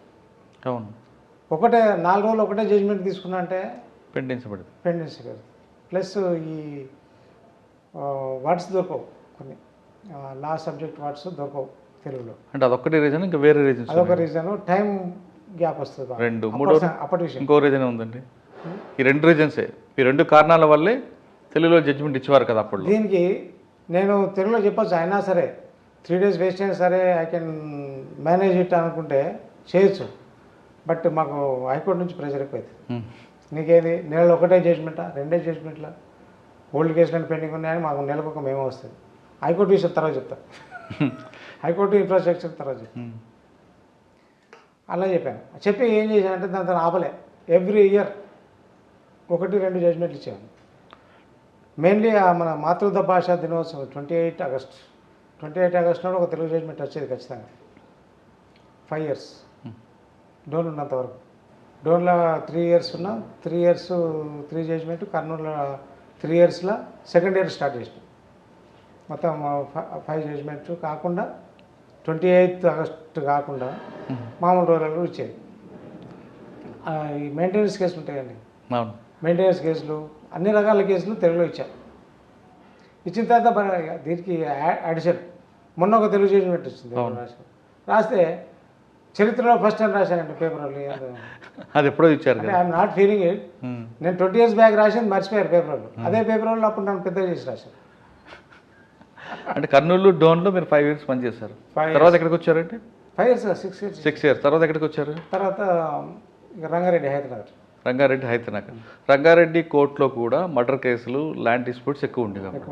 అక్కడ ఇంకొకటి మంచి కేసు చెప్తాను. డోన్లో ఒక అబ్బాయి పక్కింటి అమ్మాయిని బాగా సతాయించుడు ప్లస్ చివరికి నేను పెళ్లి చేసుకుంటాను చీటింగ్ కేసు పెట్టారు. ఇంకా లవ్ చేసినట్టు చేసి పెళ్లి చేసుకోకుండా చీటింగ్ చేశాను కేసు పెట్టారు. పెడితే అది ఎవిడెన్స్కి వచ్చింది. అమ్మాయి ఒకటి చెప్పేది, నన్ను ఇట్లా చేసించాను అట్లా చేసాను, కాలేజీ పోతుంటే వచ్చేది, మేము రాజు ఇట్లా వెళ్ళేది, నువ్వు పెళ్లి చేసుకుంటావు అని చివరికి నేను పెళ్లి చేసుకుంటాను అడిగితే మా తల్లిదండ్రులు ఒప్పుకోవట్లేదని ఏదో మాట దాచేసి వెళ్ళిపోయాడు. సరే వాళ్ళ పేరెంట్స్ చెప్పిన ఊర్లో అంటే ఫిజికల్ అటాచ్మెంట్ ఏం లేదు, ఫిజికల్ అటాచ్మెంట్ ఓన్లీ పెళ్లి చేసుకుంటానంటే చేసుకోలేదు, చీటింగ్. వాళ్ళ పేరెంట్స్ కానీ మిగతా విట్నెస్లు కానీ ఎవ్వరు చెప్పలే, ఆ అమ్మాయి ఒకటే చెప్పింది నన్ను మోసం చేసిన. వానికి కనెక్షన్ ఇచ్చాను 1 year ఇచ్చా. ఎవిడెన్స్ తక్కువ ఉంది కదా, ఒక విట్నెస్ సరిపోద్దని 1 year ఇచ్చాను. వాడు ఆ పిల్లలే 1 year తర్వాత రిటర్న్ వచ్చి నేను ట్రాన్స్ఫర్ అయ్యే రోజు సార్ ట్రాన్స్ఫర్ అవుతున్నానని వచ్చి నా చామర కాడ పెట్టింది. వాళ్ళిద్దరు వాడా నేరస్తుడు మా ఉంటారు అటెండర్లు వాళ్ళు జైలుకి వచ్చిన తర్వాత జైలు చూస్తారు. చూసి సార్ వాడు వచ్చిండు, వాడు ఎవడో పొమ్మంటి పోతాడు సార్, మిమ్మల్ని కలిసిపోతాడట. కలిసిపోతాడు ఎవడబ్బా కన్ను కలిసి వచ్చాడు, ఏదో పేరు పంపుతాడు, తెలిసిన వాళ్ళు ఉంటారు. నేను బయటకు వచ్చిన రాగానే పడిపోయాను కాళ్ళ మీద. బాబు నేను గుర్తుపట్టలేదు, నువ్వు ఏం కావాలో చెప్పు నాకు అంటే, సార్ నాకు అప్పుడు నాకు ఒక అమ్మాయిని పెళ్లి చేసుకుంటా అని చేస్తే నాకు 1 సంవత్సరం శిక్ష వేశారు కదా, నేను మొత్తం శిక్ష అనుభవించేసిన. నాకు తెలిసింది అమ్మాయి ఇప్పటికి పెళ్లి చేసుకుంటా అట్లే ఉంది, సో నేను పెళ్లి చేసుకుంటాం అనుకుంటున్నా, మీరు పెళ్ళికి రావాలి అంటాడు. నీ మార్పు నాకు చాలా సంతోషం, పెళ్లి చేసుకో, మీరు సుఖంగా ఉన్నారు, మీరు సుఖంగా ఉంటే నాకు అదే తృప్తి. నేను పెళ్లికి వచ్చినంత మాత్రాన నీకేం రాదు, నీకు తెలిసింది కదా అమ్మాయిలను అట్లా చేయొద్దు, మంచిగా కలిసి ఉండండి, పెళ్లి చేసుకోండి, నీ పెళ్ళిలో చెప్పు, నేను ఎవరిని పంపిస్తే శుభాకాంక్షలు అని చెప్పిన. కార్డు పంపించాడు, అటెండర్ పంపించిన, ఆయనకు 500 1000 ఇచ్చిన, ఉంటుంది మామూలుగా ఒక డబ్బులు వేయాలండి సారీ, పవర్ బ్లూకి పంపించిన. ఆ డోర్ అట్లా డోర్ ముగిసింది. డోర్ ఇంకా చాలా ఉన్నాయండి ఇట్లా. ఇంకా నెక్స్ట్ రంగారెడ్డిలో హైదరాబాద్లో ల్యాండ్ కేసులు, విపరీతమైన ల్యాండ్ కేసులు, మర్డర్ కేసులు కూడా ఉండేవి, అటెంప్ట్ మర్డర్ ఉండేవి, కొట్లాట్లు ఉండేవి, ట్రెస్ పాస్ ఉండేది, ట్రెస్ పాస్లు ఎక్కువ, డబల్ రిజిస్ట్రేషన్లు ఎక్కువ. కానీ అది కూడా చాలా హెవీ కోర్ట్ కదండి రంగారెడ్డి, హైతనగర్ హెవీ కోర్టు. ఏ సంవత్సరంలో వర్క్ చేస్తారండి మీరు ఇక్కడ? ఏ సంవత్సరం? 2010 10 to 13 అప్పుడు అన్ని బాగానే. ఆ కేసుల్లో చాలామంది పెద్ద పెద్ద నిందితులు వచ్చారు కదండి ఇప్పట్లో, పటాలు గోవర్ధన్ లాంటి వాళ్ళు, మధుజీన్ లాంటి వాళ్ళు వచ్చేవాళ్ళు. అప్పుడు నేను అక్కడ ఉన్నప్పుడు ఎక్కువ ఇది తెలంగాణ మూమెంట్ ఉండేది. తెలంగాణ మూమెంట్ ఉంటే ఎవరు దొరికితే వాళ్ళని తీసుకొచ్చి పోలీసు వాళ్ళు పెట్టేది. ఆర్టీసీ వాళ్ళు స్ట్రైక్ చేశారు, ఆర్టీసీ వాళ్ళని పెడితే అరే వీళ్ళని ఏం కేసు పెడతారని సేమ్ అప్పుడప్పుడే పర్సనల్ బాండ్ రిలీజ్ చేసి, అంటే it is not supporting Telangana.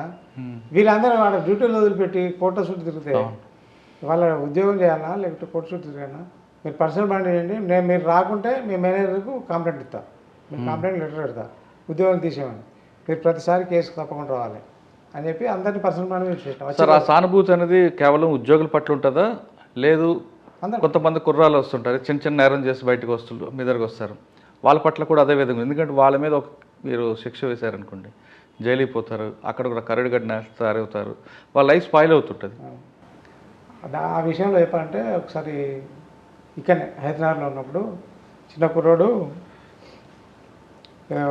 ఆ కేసు మీరు అంటే గుర్తొస్తుంది, చిన్న కుర్రోడు వచ్చి ఇట్లనే అని కూర్చున్నబెట్టినాడు. ఎక్కడంటే పక్కనే హైదరాబాద్ నుంచి ఒక 3-4 కిలోమీటర్స్ వాళ్ళ ఇల్లు. కానిస్టేబుల్ నుంచి వాళ్ళ పేరెంట్స్ తీసుకున్నాం. పేరెంట్స్ తీసుకు ఏ కేసులో అంటే అదే గుర్తురాట్లేదు పూర్తిగా నాకు, అది ఇది మీరు అంటేసరి గుర్తొచ్చింది. ఓకే, పేరెంట్స్ తీసుకురామని చెప్పిన, పేరెంట్స్ తీసుకురామని చెప్పిన, ఇదే సరే అమ్మాయిలను చీటింగ్, చిన్న కేసే, ఏదో విజిల్ వేయడం అట్లాంటి విజిల్ వేసి కామెంట్ చేయడం అని, చీర బాగుందో అని, లంగా బాగుందో అట్లాంటి ఉంటాయి కదా అని, అట్లా వచ్చినట్టు పేరెంట్స్ తీసుకురామని. ఆడో గంట తర్వాత పేరెంట్స్ తీసుకుని వచ్చాడు, ఇద్దరు ఫాదర్ అండ్ మదర్ ఇద్దరు వచ్చారు. మీ అబ్బాయి ఏం చేసారు తెలుసా బాబు మళ్ళీ మీకు అంటే, సరే ఏదో పోలీసు వాళ్ళు పట్టుకొని వచ్చారు కానీ పోలీసు వాళ్ళు చెప్పలేదు, వాడు చెప్పట్లేదు, అసలు ఏం జరిగింది సార్ మీరన్నా చెప్పండి అంటే, ఇగో ఇట్లా మీ పక్కింటి అమ్మాయి పేరు ఏదో ఉండే, అమ్మాయి పేరు చెప్పి ఇట్లా విజిల్ వేసుకుంటే అమ్మాయిని పాడు చేస్తున్నారు, మీకు ఎంత అనిపించాలంటే, నాకు కూడా కూతురు ఉన్నా సార్, మీ కూతురుని ఏమైనా ఎట్లా చేస్తే ఎట్లుంటుంది, కంట్రోల్ పెట్టుకోవాలి కదా అని చెప్తే, మాకు తెలియదు సార్, లేకుంటే అని మేము ఎట్లా ఇచ్చి పెడతాం, వదిలిపెడతాం. సరే మరి ఇప్పుడు వదిలిపెడితే ఇప్పటి నుంచి బాగా చూసుకుంటారా, జైలు పంప, కేసు నడిపియ, కేసు కూడా వాయిదాలకు వచ్చే పని ఉండదు,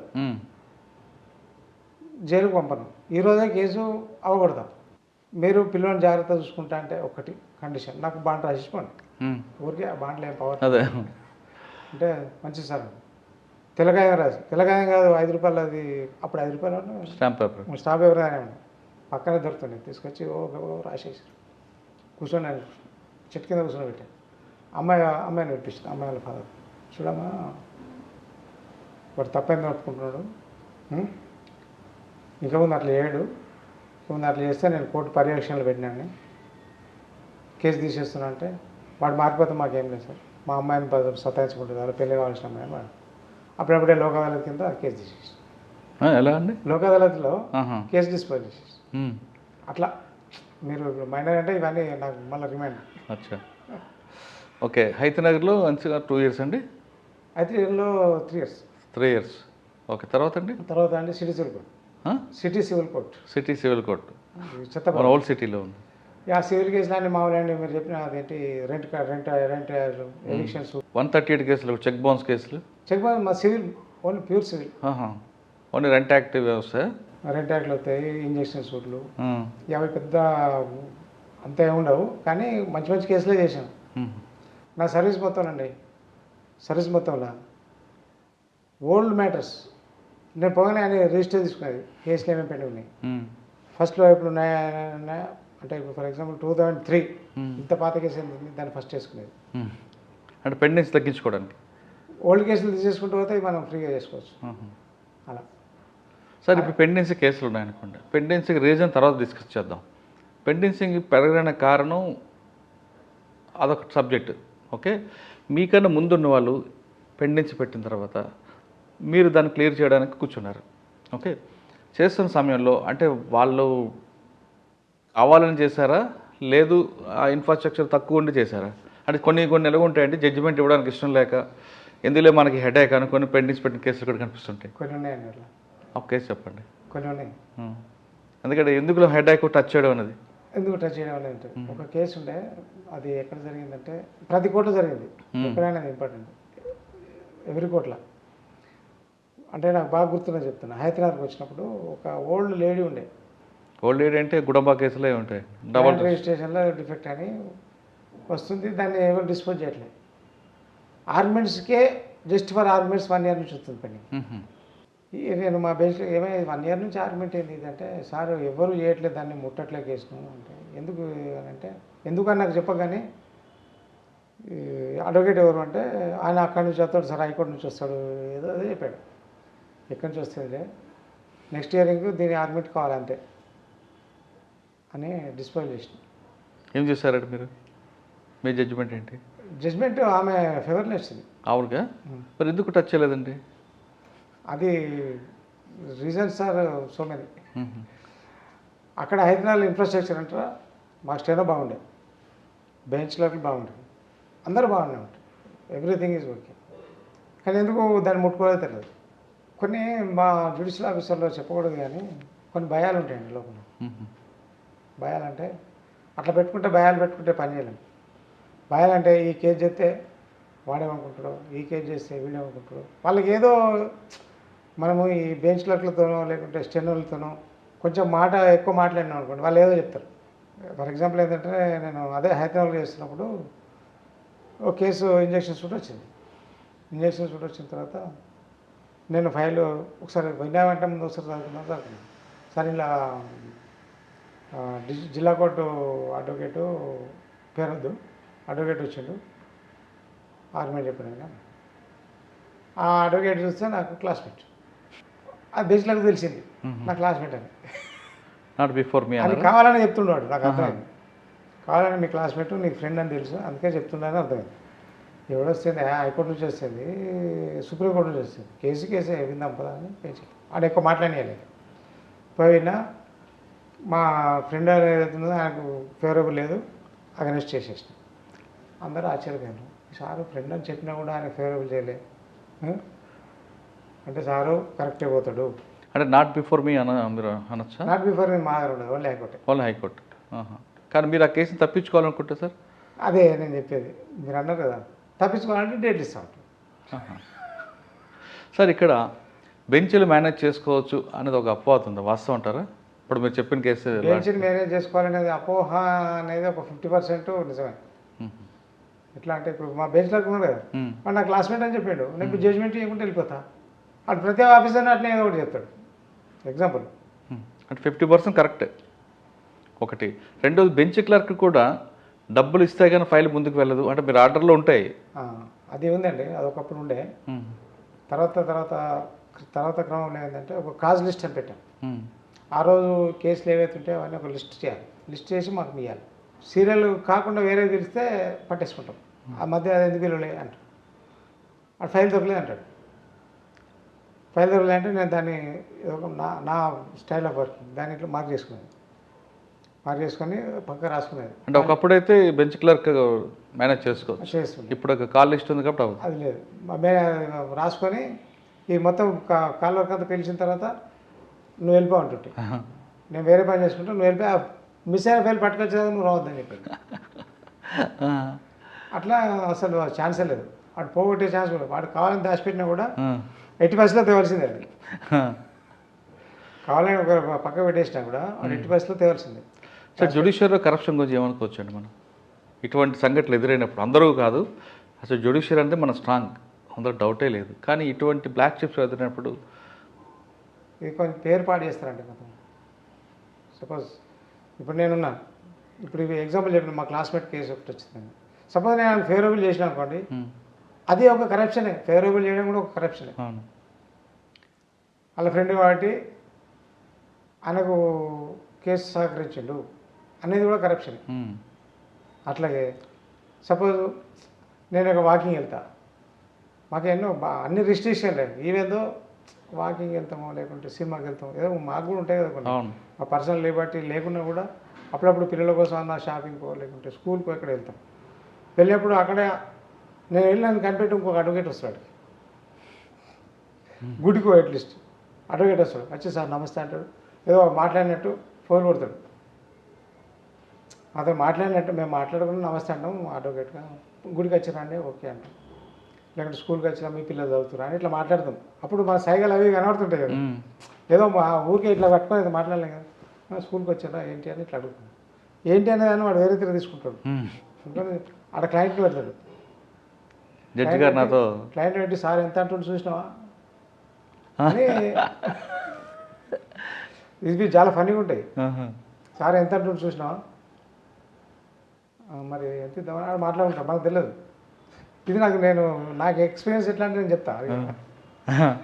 నాకెట్లా తెలిసింది మరి ఈ విషయం అనేది నేను చెప్తాను అని అందరూ మాట్లాడుకుంటాడు. ఇప్పుడు నేను కరప్షన్ అయిపోయినా కదా ఇక్కడ, అయినా కదా. ఇది ఎప్పుడు నేను అడ్వకేట్గా ఉన్నప్పుడు ఒక అడ్వకేట్ చెప్పాడు నాకు. నేను అడ్వకేట్గా ప్రాక్టీస్ చేస్తున్నప్పుడు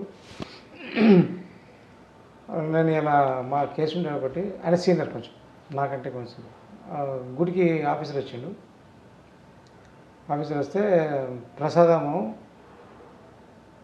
తీసుకొని నా స్వీట్ డబ్బు ఉండే, దాని స్వీట్ డబ్బు తెచ్చి సార్ స్వీట్ డబ్బు ఇచ్చిన, మా క్లయింట్ని ఆడబెట్టిన, ఆ స్వీట్ డబ్బులో పైసలు పెట్టిస్తున్నా అని చెప్పిండట.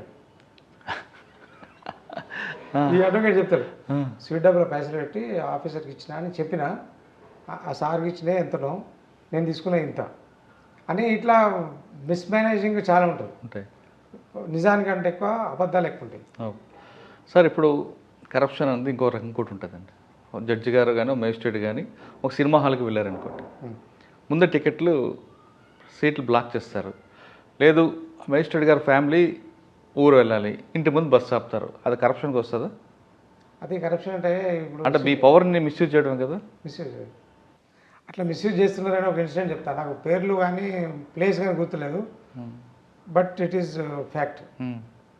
ఒక అడ్వకేట్ ఇట్నే నేను అలా ఏదో సంథింగ్ ప్రాబ్లం ఉండే ఇంట్లో ఊర్లో. అలా ప్రాబ్లం ఉంటే బెంచ్లో ఇన్ఫర్మేషన్ వచ్చింది ఆయనకు. ఏదో చెప్పారు వచ్చి, ఇట్లా మీ ఊర్లో ఫాదరో మదరో సంథింగ్ ఏదో హాస్పిటల్ అయ్యిందని చెప్తే ఆయన ఆ ప్లేస్ నుంచి హైదరాబాద్ రావాలి. ఈ విషయం అడ్వకేట్ తెలిసింది. సార్ హైదరాబాద్లో ఇన్ఫర్మేషన్ వచ్చింది. అటెండర్లు బాగా చెప్తారండి మా విషయాలు. మేము ఇంట్లో ఏం చేస్తామో మాకంటే ముందు కోర్టులో తెలుస్తుంది. ఎలా తెలుస్తుందండి? మీ అటెండర్? మా ఇంట్లో అటెండర్లు తిరుగుతూ ఉంటారు కదా. సపోజ్ నేను ఇప్పుడు ఇక్కడ కూర్చున్నా, టీ తీసుకురా మా తొందర అర్జెంట్ ఉంది నాకు అని అన్న, ఇంతే మాట్లాడతాం. అడిపోయి ఏం చెప్తా అంటే, పొద్దున్న అమ్మన్న అయ్యా బాగా కొట్లాడారు, మొత్తం కొట్లాడారని చెప్తాడు. మేము కొట్టుకోతే ముఖాలందరి ఫేస్ చేంజ్ ఉంటుంది. మా కోర్టు స్టాఫ్ అయినా కానీ అడ్వకేట్లు అయినా కానీ, సార్లు ఇంట్లో మేడంతో కొట్లాడొచ్చినట్టు ఇలా మన పని అయిపోయింది, ఆ కోపం మనమే చూపిస్తాడని చూపిస్తాను. నేను పోయి ఎన్ని చెప్పినా నేను మామూలుగా ఉంటుంటే అందరూ సార్ ఒక అమ్మాయి ఉండే, నేను కర్నూలు ఉన్నప్పుడు అమ్మాయి పెళ్ళి కలే, చిన్న అమ్మాయి ఉండే కదా, తెలుగు కొత్తగా పడిన. సరే ఇలా మీరు మేడంతో కొట్లాడేసినట్టు మామూలుగా ఉన్నారు సార్ అని. నీకెవరు చెప్పారు? నేను మేడంతో కొట్లాడి వాడు చెప్పిండు. అంటే వాడు ఊహించుకుంటాడు. నేను ఛాయ్ తెమ్మని కొంచెం గట్టిగా అడిగితే వాడు తిట్టుకున్నాం అని చెప్తాడు పోయి. అదే ఇంట్లో ఫైటింగ్ ఏంది మనమే చూపిస్తున్నాడు.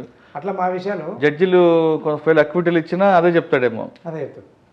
కన్విక్షన్ ఇచ్చినలాగే చెప్తాడు, వాడికి అనుకూలంగా మార్చుకుంటాడు అంతే.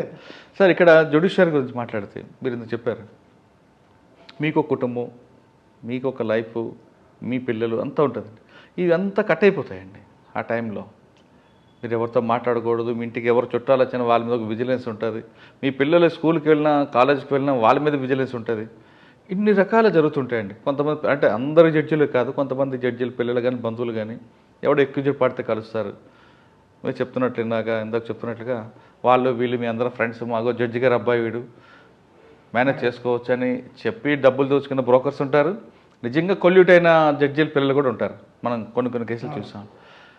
ఇదంతా కుటుంబం, బంధుత్వం కొంత దూరం పెట్టడం, మీకు కావాల్సిన విందులు కానీ చిన్న చిన్న ఫంక్షన్లు కుటుంబాల మధ్య చేసుకోకపోవడం అది ఇబ్బందిగా ఉంటుందండి. ఉంటుంది, ఖచ్చితంగా ఉంటుంది. నేను ఫస్ట్ అంటే పెద్ద సబ్జెక్ట్ కానీ షార్ట్గా చెప్పేస్తాను. సబ్జెక్ట్ పెద్దది, షార్ట్గా చెప్పేస్తాను. ఫస్ట్ చేయనప్పుడు ఏం చెప్పారంటే it is a divine post. ఇది ఒక డివైన్ అంటే డివైన్ పోస్ట్. ఇది we have to protect it in proper way. దాన్ని నిలబెట్టుకోవాలంటే మనం ఫంక్షన్లకు వెళ్ళడం, మాటికి ప్రయాణాలు చేయడం, బంధువులను కలవడం అంటే డిఫరెంట్. కలవడం ఇట్లాంటివి కొన్ని తగ్గించుకోవాలి. ఫ్రెండ్స్తో కొన్ని త్యాగాలు చేసి వస్తాయి, ఫ్రెండ్స్తో గెట్ టుగెదర్ అని ఇవన్నీ ఉంటాయి కదా, అవన్నీ తగ్గించుకోవాలి అని చెప్తే సరే అని తగ్గించుకున్నాం. ఊర్లలో ఏమైందంటే చిన్న చిన్న ఫంక్షన్లకు మాకు ప్రాబ్లం ఏంటంటే మాకు లీవ్లు ఇయ్యరు. లీవ్ గారు చాలా గట్టిగా పట్టుకున్నారు. ఈ లీవ్ల విషయం చెప్తానంటే కొంచెం ఒక మంచి ఇన్సిడెంట్ ఉంది. నేను కర్నూలులో ఫస్ట్ చేయనప్పుడు మా పెద్దమ్మాయి 10th క్లాస్ ఎగ్జామ్ ఉంటే ఫస్ట్ ఎగ్జామ్ రోజు పేరెంట్స్ ఉంటే కొంచెం వాళ్ళకు it is followed by 2 days. థర్స్డేనో ఫ్రైడేనో ఎగ్జామ్ స్టార్ట్ అవుతుంది. ఫ్రైడే సాటర్డే లీవ్ పెట్టి సండే పర్మిషన్ తీసుకొని 2 రోజులు లీవ్ పెట్టాను, పంపించాను. రీజన్ ఈజ్ దిస్ ఓన్లీ, మా daughter is attending the 10th class exam, for moral support I want 2 days leave అని పంపిస్తే ఆ జడ్జి గారు లీవ్ క్యాన్సిల్ అన్నాడు. ఊరుకోవచ్చు కదండి, ఊరుకోక నన్ను పిలిచి నీ లీవ్ క్యాన్సిల్ చేసిన బాబు అన్నాడు. అంటే నేను అన్నా, సార్ రీజన్ తెలుసుకోవచ్చా అంట. లీవ్లు ఎక్కడి మీకు లీవ్లు ఏముంటాయి సార్? నాకు తెలుసా, నేను పీపీగా 10 years చేసిన, ఆల్మోస్ట్ 8 years చేసిన. నాకు సిఎల్ కాకుండా ఈఎల్ 300 రోజులు ఉన్నాయి యాజ్ ఇట్ ఈస్గా. నాకు లీవ్లు లేవంటే ఎట్లా సార్ మీరు? నేను వర్క్ ఎక్కడ డిస్టర్బ్ చేస్తే అది వేరు. అప్పుడు నేను కొంచెం సీనియర్లతో మాట్లాడు అంటే చాలా ఇబ్బంది ఉండే, మాట్లాడిపోయేవాళ్ళు. అసలు ఇంటర్వ్యూ చేయలేదు, ఇవ్వకపోయేది. అట్లాంటి రోజులు ఉండే. సరే సార్ పోనీ ఎట్లాగో మా అమ్మాయి వాళ్ళ మదర్ అంది చూసుకుంటుందిలే అని చెప్పేసి ఆగిపోయాను. అని ఏమనుకునేవాడు, మళ్ళీ రీథింక్ చేసి మళ్ళీ పిలిచాడు. మళ్ళీ పిలిచి లీవ్ మళ్ళీ పెట్టు, గ్రాంట్ చేస్తాను. ఇట్లా చెప్పాను. సార్ మీరు మాకంటే చాలా సీనియర్లు, ఇట్లా సీనియర్లు మాట అంటే ఒక జడ్జి ఒక మాట అంటే అదే మాట వింటారు, మాట మార్చదు సార్. లీవ్ ఇత్ అంటే అట్లాంటివి ఏంటంటే అంతే మరి, మిమ్మల్ని చూసి మేము నేర్చుకోవాలి, మమ్మల్ని చూసి మేము నేర్చుకుంటు కదా. ఇటు తిరుగుబాటుదారు నీ ఇష్టం పో అన్నాడు. అట్లా లీవులకు రిస్ట్రిక్షన్ అయ్యి బంధుత్వంతో దూరం అయిపోతాం. కానీ బంధువులు కొంతమంది అంటారు కదండి, జడ్జి గారు కాబట్టి కొంచెం కళ్ళు పైకి వచ్చాయి మాట్లాడటం మనతో అనే కామెంట్స్ వినిపిస్తుంటాయి కదా. అదేనండి, ఇప్పుడు ఏమంటే చిన్న చిన్న ఫంక్షన్లు అవుతాయి. ఇప్పుడు ఫర్ ఎగ్జాంపుల్ మా అక్కదో చెల్లేదో తమ్ముడు వాళ్ళ కొడుకు లేకుంటే ఏదో చిన్న చిన్న ఫంక్షన్లు చేస్తారు. నేను ఇప్పుడు ఫర్ ఎగ్జాంపుల్ కర్నూలు నుంచి కరీంనగర్ రావాలంటే నాకు 5 days లీవ్ ఇయ్యరు వాళ్ళు. ఆ టైంలో మేడం పంపించాల్సిందే. అంతే. మనం పోయిన తర్వాత మనం ఏదో మామూలుగా మన ఫ్యామిలీతో కలిసిపోతుంటే మమ్మల్ని సెపరేట్గా కూర్చోబెట్టు, అవి కొంచెం ఇబ్బంది అనిపిస్తాయి మాకు. నేను అట్లా వద్దు, ఫ్రీగా ఉండండి నాతో, నేను జడ్జిగా ఫీల్ కావద్దు, యాజ్ ఎ బ్రదర్గా ఫీల్ అయ్యాను. నేను మీ అన్ననే తమ్మునే, లేకుంటే మా అక్కకు కోర్టులో జడ్జి, ఇంట్లో తమ్ముడే కదా. కోర్టులో పోతే కోర్టులో, ఇక్కడ ఉంటే ఇక్కడ అట్లా చేయొద్దు అని చెప్తే నేను బంధుత్వం ఫ్రీగానే ఉండేవాడిని. మీ బంధుత్వాన్ని అడ్డం పెట్టుకుని ఎవరైనా మిస్యూజ్ చేశారంటే? ఎవరు చేయలేదు, ట్రై చేశారు. ట్రై చేశారా? ట్రై చేస్తే చెప్పిన మనం నిన్ను తమ్ముడు అంటున్నా, అన్న అంటున్నాను, అక్కడి వరకే ఉందాం మనం. నా ప్రొఫెషన్లో చేయద్దు బాబు, మంచిది కాదు, నీకు మంచిది కాదు, వాళ్ళకు కూడా మంచిది కాదు, నాకు మంచిది కాదు. నేను మా బ్రదరే ఉండేవి, ఆయన కజిన్, ఆయన ఇట్లా ఇన్ఫ్లుయెన్స్ చేస్తే వస్తామో మంచిగా ఇది. ఇప్పుడు నువ్వు నా అన్న జడ్జి అని నువ్వు గర్వంగా చెప్పుకుంటున్నావు, రేపు నాకు సస్పెండ్ అవుతా, నువ్వు మీ అన్న సస్పెండ్ అయ్యేటంటే నీకు ఎట్లుంటుంది చెప్పు, అవును. అట్లా చేయొద్దు తప్పు అని చెప్పి ఉమ్. ఎవరు చేయలేదు. అచ్చా. ఈవెన్ మా ఫ్రెండ్స్ కూడా చెప్పినదండి. నేను ఇందాక మా హైదరాబాద్లో ఒక ఫ్రెండ్ అని చెప్పిన కదా, ఆయన ఆ కేసు డిస్మిస్ అయినాక 1 year దాకా నాతో మాట్లాడు. అంటే నాట్ బికాస్ దట్ వాళ్ళ తర్వాత కలిసిన ఇప్పుడు మళ్ళీ ఫ్రెండ్స్ ఇప్పుడు కూడా కలుస్తున్నాను నేను. అచ్చా. ఇప్పుడు కలుస్తున్నా ఆహా. యూఆర్ కరెక్ట్ అన్నాడు. ఎందుకంటే మీ ప్రొఫెషన్ అట్లే ఉండాలి. నేను కూడా ముందు వకాలత్ మీద పేరు చూస్తాం కదా, అవును. నా పేరు చూస్తే నువ్వు మళ్ళీ ప్రెజుడ్యూస్ అవుతావు, నా పేరు కూడా రాలే, వేరే అడ్వకేట్తో ఇచ్చినది. అట్లా ప్రొటెక్ట్ చేసే వాళ్ళు ఉంటారు. నా ఫ్రెండ్ సర్కిల్లో మా బంధువులలో తొందర ఉన్నారు. అట్లా దానికి ఏం ప్రాబ్లం. సార్ రంగారెడ్డి తర్వాత సివిల్ కోర్టుకు వచ్చారు, సిటీ సివిల్ కోర్టు తర్వాత సివిల్ కోర్టు నుంచి ప్రమోషన్ వచ్చి నాంపల్లి కోర్టు వచ్చి నాంపల్లి కోర్టు. నాంపల్లి కోర్టులో అన్నీ ఇవే కదండి. అన్ని క్రిమినల్ కేసులు అంటే ఆడ చెప్పుకోదా కేసులే ఉండవు, కాకపోతే హెవీ పెండెంట్స్. సరే నాంపల్లి కోర్టు అనగానే అసలు ముందు కోర్టు నీట్నెస్ ఉంటుంది కదండి, మీకు ఇబ్బంది లేదా? చాలా. అక్కడే గోడ మీద చూస్తాడు ఒకడు, అక్కడే టాయిలెట్ వెళ్తారు. మా కార్ అంతా అట్లా అది అపార్ట్ ఫ్రమ్ దట్ నేను కార్లో వెళ్తే కొద్ది రోజులు కార్లో వెళ్ళా. అప్పుడు నేను అక్కడ హైదరాబాద్ నుంచి వచ్చేది. పార్కింగ్ ఉండదు కదండి అక్కడ. పార్కింగ్ దొరకలే అక్కడ వచ్చేసరికి పార్కింగ్ అంటే మీ జడ్జి పార్కింగ్ ఉంటుందని చెప్తాడు. ఆడపోతే అందరు పెట్టేస్తారు. ఇక లాభం లేదని అక్కడి నుంచి వెళ్ళి ఇక్కడికి మార్చాం. ఇక్కడికి మార్చి బైక్ మీద వెళ్ళాను. సార్ మీరు ఏం సార్ బైక్ మీద వస్తారంటే ఏం చేయాలి, నా కార్ పార్కింగ్ దొరుకుంటే బైక్ మీద కాకుండా నడుచుకుంటూ వస్తాను. పార్కింగ్ విషయం పక్కన పెడితే మీ ఛాంబర్లో కూర్చుంటే చుట్టూ అంతా అంటే నాంపల్లికోటలో మాకు ఛాంబర్స్కు సపరేట్ వే ఉంది. మేము పబ్లిక్ వేలో వస్తే మాత్రం చూసిన మీరు చెప్పినట్టు, మీరు చెప్పిన దానికంటే ఒక 2 ఇంతలు ఎక్కువనే ఉంది. దాన్ని కంట్రోల్ చేసేవాళ్ళు లేరు. కరెక్టే సార్. అటువంటి వాతావరణంలో జడ్జిమెంట్ ఎలాగిస్తారండి? మంచి వాతావరణం అంటే జడ్జి మైండ్ సెట్ కూడా బాగుండాలి, ప్రజెంట్గా ఉంటే కదా వేరేగా థాట్స్ వస్తాయి. చాలా ఉంటాయి. ఒకడు అరుస్తుంటాడు, ఒకటి రకరకాలు కనిపిస్తుంటారు. గట్టిగా అరుస్తుంటారు. ఎక్కడ లేని క్రిమినల్స్ అక్కడ ఉంటారు నాంపల్లి. నేను అట్లా ఏం చేసానంటే అరుస్తుంటారు కదా, గట్టిగా అరుస్తుంటారు కదా, అటెండర్ ఒక సపరేట్ అటెండర్ పెట్టాను. ఎవడైతే అరుస్తాడో అని తీసుకురమ్మని. నా మోడ్ ఆఫ్ ఆపరేటివ్ చాలా డిఫరెంట్గా ఉండేది. ఎవడు అరుస్తాడో అని తీసుకురమ్మని. అని తీసుకొచ్చి నేను కూర్చుంటాను కదా, ఆ పక్కన కూర్చోబెట్టాను. మీరు లేవరకు ఉండాల్సిందే. వానికి ఏజ్ వచ్చినా కూడా అన్నీ కూర్చోబెట్టాను. మళ్ళీ ఒకసారి వచ్చినప్పుడు అరవద్దు, మాట్లాడకుండా కూర్చో అది కూర్చుండేది. ఇక అంతే, ఇక మళ్ళీ వచ్చినప్పుడు మాట్లాడేది. బయట అందరికీ ఆటోమేటిక్ తెలిసిపోతుంది, అమ్మ సార్ గట్టిగా అరిస్తే తీసుకోవాలి కూర్చుని బయట కూడా పోయాడు అని ఏమైనా మాట్లాడకుండా ఉండేది. సార్ ఇప్పుడు నాంపల్లి కోర్టులో ఉన్న రకరకాల క్రిమినల్స్, మీరు హైతనగర్ కర్నూలు ఒక రకం క్రిమినల్స్ ఉంటే నాంపల్లిలో అనేది అందరూ కనిపిస్తుంటారు మీకు. ఓకే, అక్కడ జడ్జికే డైరెక్ట్గా వార్నింగ్ ఇచ్చే క్రిమినల్స్ కనిపిస్తారు. మీకు ఎప్పుడైనా ఎదురయ్యారా? నాకు అట్లా ఎవరు రాలేదండి. నేను అంత హార్డ్ కోర్ క్రిమినల్స్తో కూడా డీల్ చేసాము. మీరు చేసిన మంచి కేసు చెప్పండి సార్, హార్డ్ కోర్ క్రిమినల్ది. చాలా ఉన్నాయండి. ఇక్కడ నేను నాంపల్లి కోర్టులో చేసినప్పుడు నాకు సైదాబాద్, మలక్పేట్, మాదానపేట, భవానీ నగర్ కాదు, కంచన్బాగ్, ఈ 5 పోలీస్ స్టేషన్ ఉండే. వాళ్ళు వస్తాడు పాన్ నమ్ముతూనే ఉంటుండే.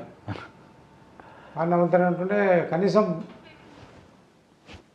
లేదు జేబులు చేపెట్టుకొని అటు ఇటు చూసుకుంటూ ఉంటుండే. అటే నేను ఏం చేస్తానంటే ఈ వాళ్ళు వస్తారు కదా, అలా బెంచ్లో కూర్చొని పెడితే వీళ్ళకి ఏం చేసా అట్లా ఎవరైతే మిస్బిహేవ్ చేస్తాడో వాడిని లిప్ పెట్టేది. స్టాండప్ మొత్తం అయ్యేదాకా నిలబడాలి, కేసు ఎంత నిలబడాలి. సార్ కంచన్బాగ్ ఏరియాలో మీరు చెప్పిన కంచన్బాగ్ ఆ ప్రాంతంలో చాలా పెద్ద పెద్ద పహిలమాని వచ్చేవారంట, ఐబ్ ఖాన్ అటువంటి వాళ్ళు ఎప్పుడైనా చూసారు? వాళ్ళు ఎవరు రాలేదండి. మీకు ఎవరు గుర్తున్నారండి? లంచర్లు వచ్చారు కానీ మీకు ఎవరు గుర్తున్నారా పేర్లు? ఆ పేర్లు కొంచెం ఐడియా ఉంది. వాళ్ళ లెవెల్ రాలేదు, వాళ్ళ లెవెల్ నా కోర్టుకు రాలేదు. కానీ ఇట్లా కొంచెం నేను కోర్టు అంటే ఈ ఆ నాంపల్లిలో బాగా హెడేక్ వచ్చిన కేసు అని ఉందండి? ఏం లేవండి, హెడేక్ ఏం లేవు, నథింగ్. ప్రశాంతంగా పని చేసా. డిస్పోజల్ కూడా మళ్ళీ చాలా బాగుంది.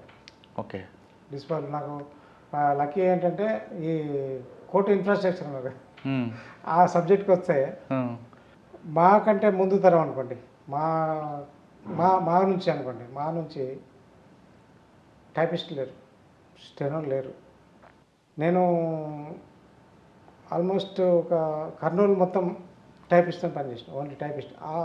ఒక అమ్మాయి టైప్ చేసేది, జడ్జ్మెంట్ టైప్ చేసేది, బెంచ్లో టైప్ చేసేది, డబుల్ పని. ఎన్ని జడ్జ్మెంట్లు చెప్తాము ఇప్పుడు, ఎవిడెన్స్ నడిచేంతసేపు ఆమె టైప్ చేయాలి, మళ్ళీ పొద్దున 8 గంటలకు వచ్చి ఇంట్లో టైప్ చేయాలి. మళ్ళీ కోర్టుకు వచ్చి ఆమె టైప్ చేయాలి. అట్లా చేపించినారు, చేసినారు. కాలక్రమేణా ఏమైందంటే అది ఈ కంప్యూటర్ సిస్టమ్ మళ్ళీ టైప్ చేయాల్సింది. టైప్ చేసేందుకు ఒక మనిషి ఉంటే ఎన్ని కంప్యూటర్లు ఉంటాయి జడ్జిమెంట్ చెప్పారు. స్టెనోగ్రాఫర్లు ఈ మధ్య ఎవరు నాట్ విల్లింగ్ టు కమ్, అసలు సబ్జెక్టే మర్చిపోయారు. ఆ స్టెనోగ్రాఫర్తో ఒక ప్రాబ్లం, స్టెనోగ్రాఫర్ లేరు. నేను కర్నూలులో టైప్ చేసిన, ఇదేంటి చేతితో రాసేది కొన్ని డోన్లో ఒక 1 year చేతితో జడ్జిమెంట్లు ఉన్నాయి, ఇప్పటికీ జడ్జిమెంట్లు చేతితో ఉంటాయి అక్కడ, హ్యాండ్ రైటింగ్ జడ్జిమెంట్స్. అప్పుడు సునీల్ చౌదరి గారు అని మా డిస్ట్రిక్ట్ జడ్జి ఉండే, ఇప్పుడు హైకోర్టు జడ్జి రిటైర్ అయిపోయింది. ఎవరంటే పేరు? సునీల్ చౌదరి. ఓకే. ఆయన సార్ కష్టమవుతుంది సార్, మీరు జడ్జిమెంట్ చూస్తున్నారు కదా, నా చేయంత పాడైపోతుంది, ఏదైనా చేయండి సార్ అంటే అని పాపం చాలా మంచి రియాక్ట్ అయిపోయి స్టెనో అపాయింట్ చేసి, అప్పటి నుంచి స్టెనో ఉంది, కొత్త అపాయింట్మెంట్.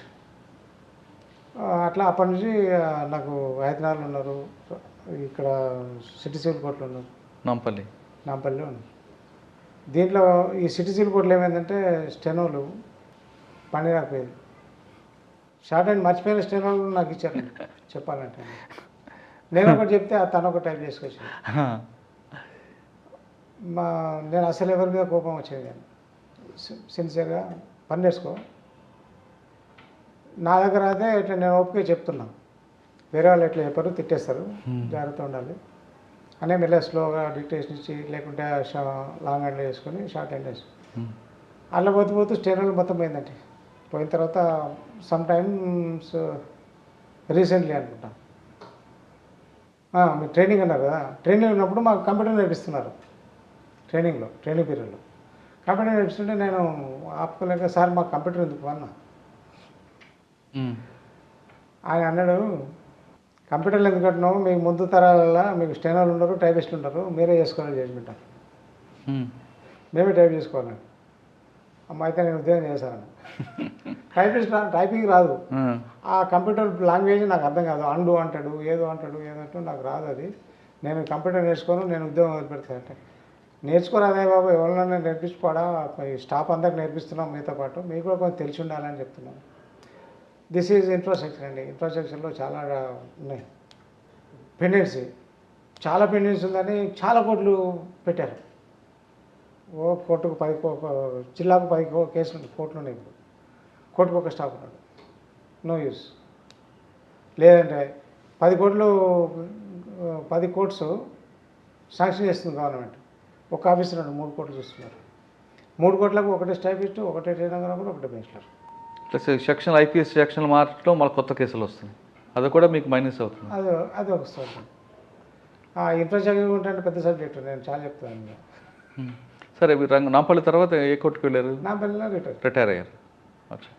మొత్తం సర్వీస్లో మీకు హెడేక్ ఉన్న కేసులు ఏమి లేవు? అంత నేను హెడేక్లు ఉండే కేసులు చాలా ఉండే, బట్ హెడేక్ లేకుండా వేసుకున్నాను నేను. ఒకటి చెప్పండి, హెడేక్ వచ్చింది. హెడేక్ ఏం లేదండి నాకు అసలు. హెడేక్ అంటే చిన్న ఉంటాయి, ఇన్ఫ్లుయెన్స్ చేసేది, అది చిన్న కేసే, బట్ వాళ్ళ పార్టీస్ నన్ను హెడేక్ చేశారు కొంచెం, but I don't feel it. ఒకటి గృహహింస చట్టం ఉండే, అవును, టీవీ గృహహింస చట్టం ఉండే, వాళ్ళు కోర్టులోకి వచ్చి తిట్లు వేసుకునేది. వాళ్ళిద్దరు 2 పార్టీలేనా? ఈ అమ్మాయి వచ్చి ఎవడని చెప్తుంటే వాడు అక్కడ నేను అట్లా అన్నా, నేను ఇట్లా అన్నా అని వాడు అరిచి ఈ స్టార్ట్ ఇద్దరు అక్కడే ఇంట్లోకి పోయి ఇక్కడ కోర్టులోనా. నేను టెన్షన్ పడకుండా అయిపోయిందా మీది అయిపోయిందా, ఇంకొంచెం టైం కావాలంటే బయట పోండి గేట్ కాడ కెమెరా పేస్తా, లేకుంటే ఒక టీవీలో పిలిపిస్తా, వాళ్ళ ముందర తిట్టుకోండి బాగుంటుంది అని ఇట్లా అయిపోయేది. అయినా కూడా తగ్గలేదండి వాళ్ళు. తగ్గకుంటే ఒకరోజు ఏం చేసిన, మీరు తిట్టుకుంటుండండి, స్టార్ట్ చేశారు కదా అలా తిట్టుకుంటుండండి సాయంత్రం దాకా. మా అటెండర్ ఉంటాడు, మీరు తిట్టేటి రాస్తుంటాడు ఆయన, అవన్నీ ఇక్కడ ఎవిడెన్స్లో తీసుకుంటాను నేను, కేసు ఎట్లుంటుందో చూసుకోండి, ఎవరు ఎక్కువ తిడితే వాళ్ళకి అగెనెస్ట్ పోతే కేసు ఇట్లా. ఎవరు ఎక్కువ తిట్టిరో, ఎవరు ఎక్కువ అరేంజ్ చేసిరో అనేది దాన్ని బట్టి కూడా మాకు తెలుస్తుంది. మా అటెండర్ పెడతాడు, రాసుకుంటాడు, తిట్టుకోపోండి అని పంపిస్తాం. పొద్దున్న సాయంత్రం వరకు కూర్చున్నాడు, ఒక మాట అనుకోలేదంట. అలా వాళ్ళు నాకు ఒక దాదాపు 3-4 months సతాయించారు. ఇట్లా రాగానే తిట్టుకుంటూ స్టార్ట్. ఒక మాట ఈమె మాట్లాడిందంటే వాడు తిడతాడు, వాడు ఒక మాట మాట్లాడితే ఈమె తిడతాడు. అవి ఆ, అట్లా ఉండే కానీ కేసులో సబ్జెక్ట్ వైజ్గా హెడేక్ చేసిన కేసులు ఏం లేవు. అచ్చా. సార్ మీకున్న సర్వీస్లో కొన్ని కేసుల్లో సబ్జెక్ట్ ప్రకారం వెళ్తుంటారు, అక్కడ ఖచ్చితంగా శిక్ష వేయాల్సిన కేసు ఉంటుంది, కానీ మీ విచక్షణ ప్రకారం వాళ్ళకి శిక్ష వేయకుండా పంపించే కేసులు ఉన్నాయా? అంటే మీరు చెప్పారు సార్ హైతనగర్లో బాబుది అటువంటి కాకుండా. ఎక్కువ పర్సెంట్ ఇవి 498 కేసులు ఉంటాయి. 498 కేసులు నిజానికి చాలామంది వీళ్ళే తప్పులు కొన్ని ఉంటాయి, వీళ్ళ తప్పు ఒకటైతే వాళ్ళు 2 తప్పులు చేస్తుంటారు, వాడిని ఒక తప్పు ఉంటే ఇంకా 2 తప్పులు చేస్తుంటారు. అట్లాంటి వాటిలలో కొన్ని జెన్యూన్ కేసులు ఉన్నాయి, but evidence lack of evidence ఉంది. అట్లా కొన్ని కేసులు తీసేయాల్సి వస్తుంది. ఇవన్నీ చెప్పినా కూడా అవి కొన్ని పనికొచ్చేవి ఉంటాయి, కొన్ని పనికిరాని ఉంటాయి. అదే ఇప్పుడు నేను చెప్పాను కదా, ఒమిషన్స్ అండ్ కమిషన్, అట్లా తీసేసి కేసులు చాలా తీసేసాము. దానికి సార్ మీ సర్వీస్లో ఏ పోలీస్ స్టేషన్లో కేసులు కొన్ని ల్యాక్ ఆఫ్ ఎవిడెన్స్ కానీ ల్యాక్ ఆఫ్ ఇన్వెస్టిగేషన్ కనిపించాయి? మా ఇన్వెస్టిగేషన్ మీరు చెప్పాలంటే ప్రతి కేసు ల్యాక్ ఆఫ్ ఇన్వెస్టిగేషన్. ఒక్క కేసు కూడా వాళ్ళు కరెక్ట్ ఇన్వెస్టిగేషన్ చేయరు.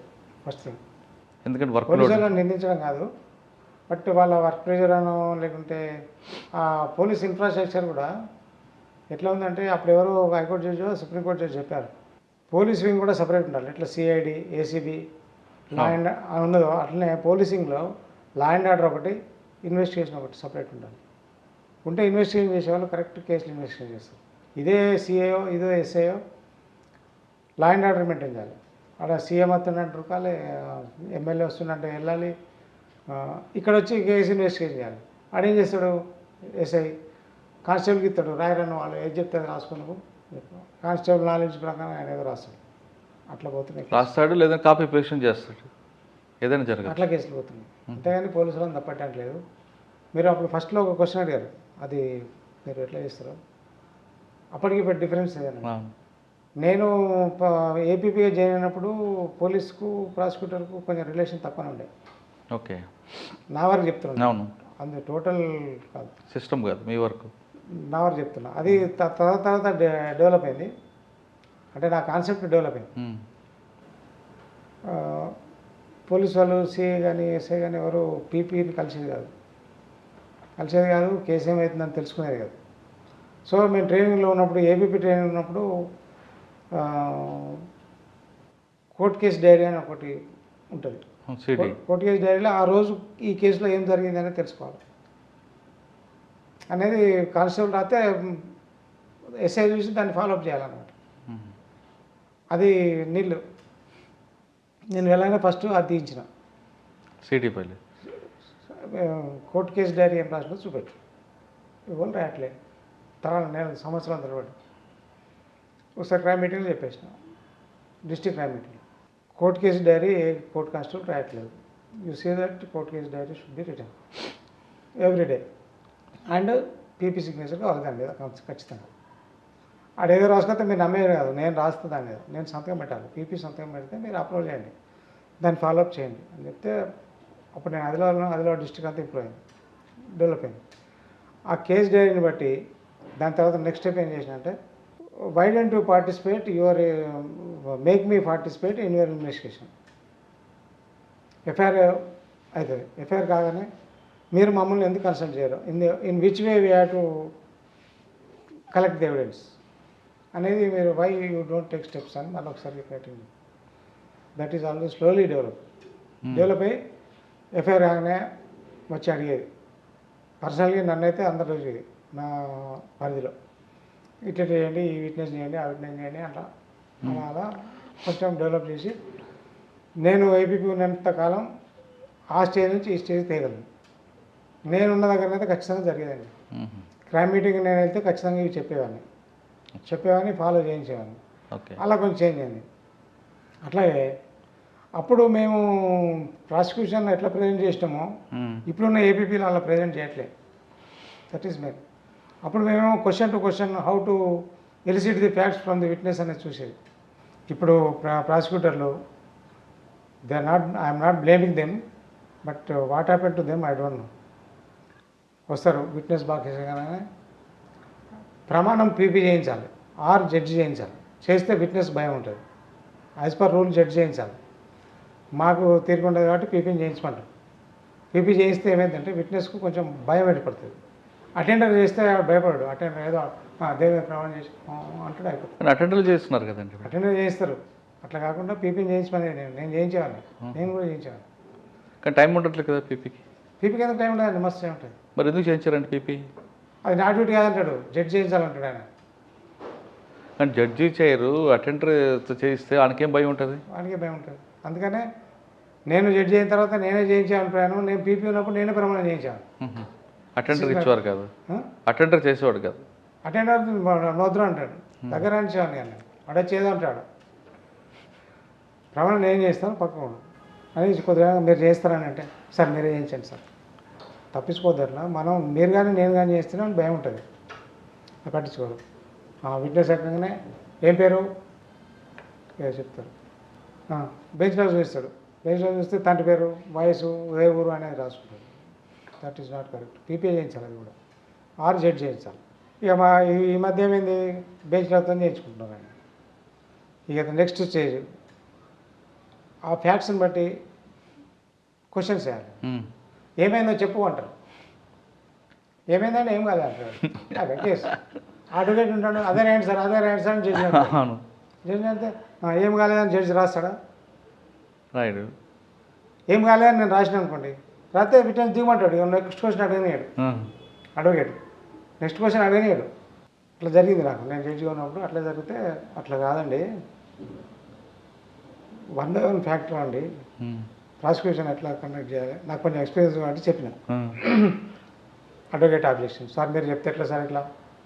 అరే పీపీఐ నేర్చుకొని తప్పేమున్నది, నీ కేసు నీకు బలంగా ఉంటే నీ క్రాస్ ఎగ్జామినేషన్లో యూ ప్రూవ్ ఇట్, అంతేగాని ఆయన డ్యూటీ ఎట్లా చేయాలో నేర్పిస్తున్నా తప్పేముంది. ఎంత చెప్పినా అడగరండి కొంతమంది. ఏమడిగింది చెప్పంటారు. సపోజ్ ఒకటి ఫోర్జరీ కేసు ఉందండి, ఎక్స్ సంతకాన్ని వై ఫోర్జరీ చేశాడు. చేసినప్పుడు ఎక్స్ నీకు తెలుసా అని అడగాలన్నా వద్దా? అవును. ఆ నేరస్తు నీకు తెలుసా అని అడగాలన్నా వద్దా? అడగరు. ఏం జరిగింది చెప్పు, ఏం జరిగింది చెప్పు అంటే ఏం చెప్తాడండి, ఏం చెప్పాడు. ఏం చెప్పాలి సార్ అంటాడు కొంతమంది. ఏం చెప్పాలి సార్, ఏం చెప్పాలి సార్ అంటే ఏం చెప్పలేరు. సో నీకు ఎక్స్ తెలుసా? తెలుసు.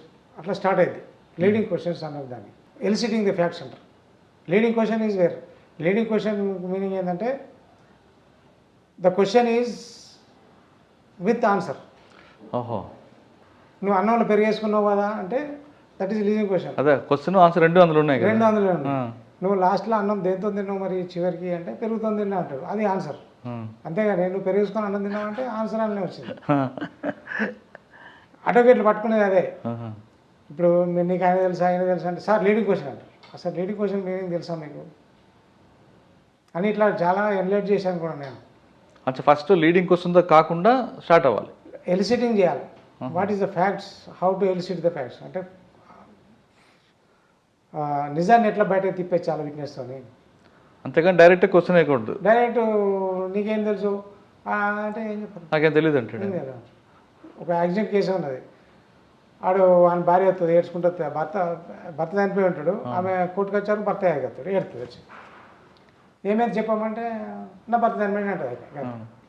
మీ దేవురు ఇట్లా స్టార్ట్ చేయాలి. మీ దేవురు అండి, మరి నీ భర్త ఉన్నాడా ఇప్పుడు అంటే లేడు సార్. ఏమైంది అంటే ఇట్లా చనిపోయింది అంటే ఎట్లా చనిపోయింది, మనం చనిపోయిండు అని క్వశ్చన్ అడుగుతాను. ఇలా ఏమైంది నీ భర్త ఎటుపోయింది అంటే చనిపోయింది అంటే, చనిపోయింది ఎట్లా చనిపోయింది అంటే యాక్సిడెంట్. యాక్సిడెంట్ ఎట్లయింది నీకు అంటే మేము తిరుపతికి పోయినాం సార్. తిరుపతి పోతే ఎప్పుడు పోయినారు, తిరుపతికి పోయినా కానీ ఆపద్దు, ఎప్పుడు పోయినారు, మళ్ళీ ఎప్పుడు రిటర్న్ వస్తారు, రిటర్న్ వచ్చినాక మరి ఎక్కడ దాకా వచ్చింది, ఇట్లా క్వశ్చన్ వేస్తుంటే ఆన్సర్లు వస్తుంటాయి. కానీ అడ్వకేట్ అబ్జెక్షన్ చేస్తాడు కదండి, అది లీడింగ్ క్వశ్చన్ కాదు కదా. లీడింగ్ క్వశ్చన్ కాకపోయినా జడ్జి అట్టుబడాలి కాదు, పీపీకి అన్ని తెలుసు ఫ్యాక్ట్, కానీ మళ్ళీ రిపీట్ చేస్తున్నాడు అడ్వకేట్. అట్లా ఉండదు.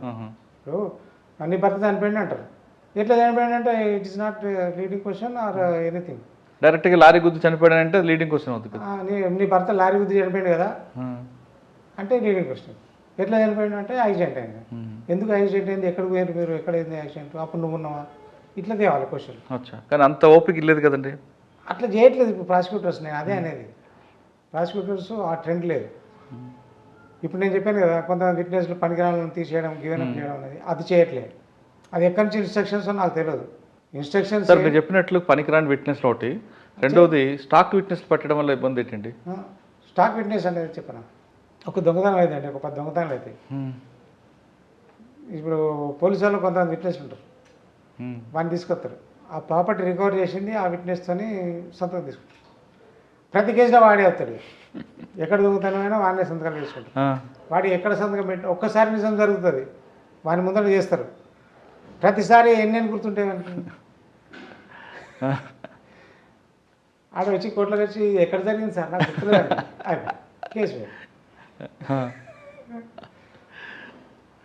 ప్రాసిక్యూషన్లో ఆ విట్నెస్ను ఎగ్జామ్ చేయడం అనేది చాలా ఇబ్బందికరమైన విట్నెస్.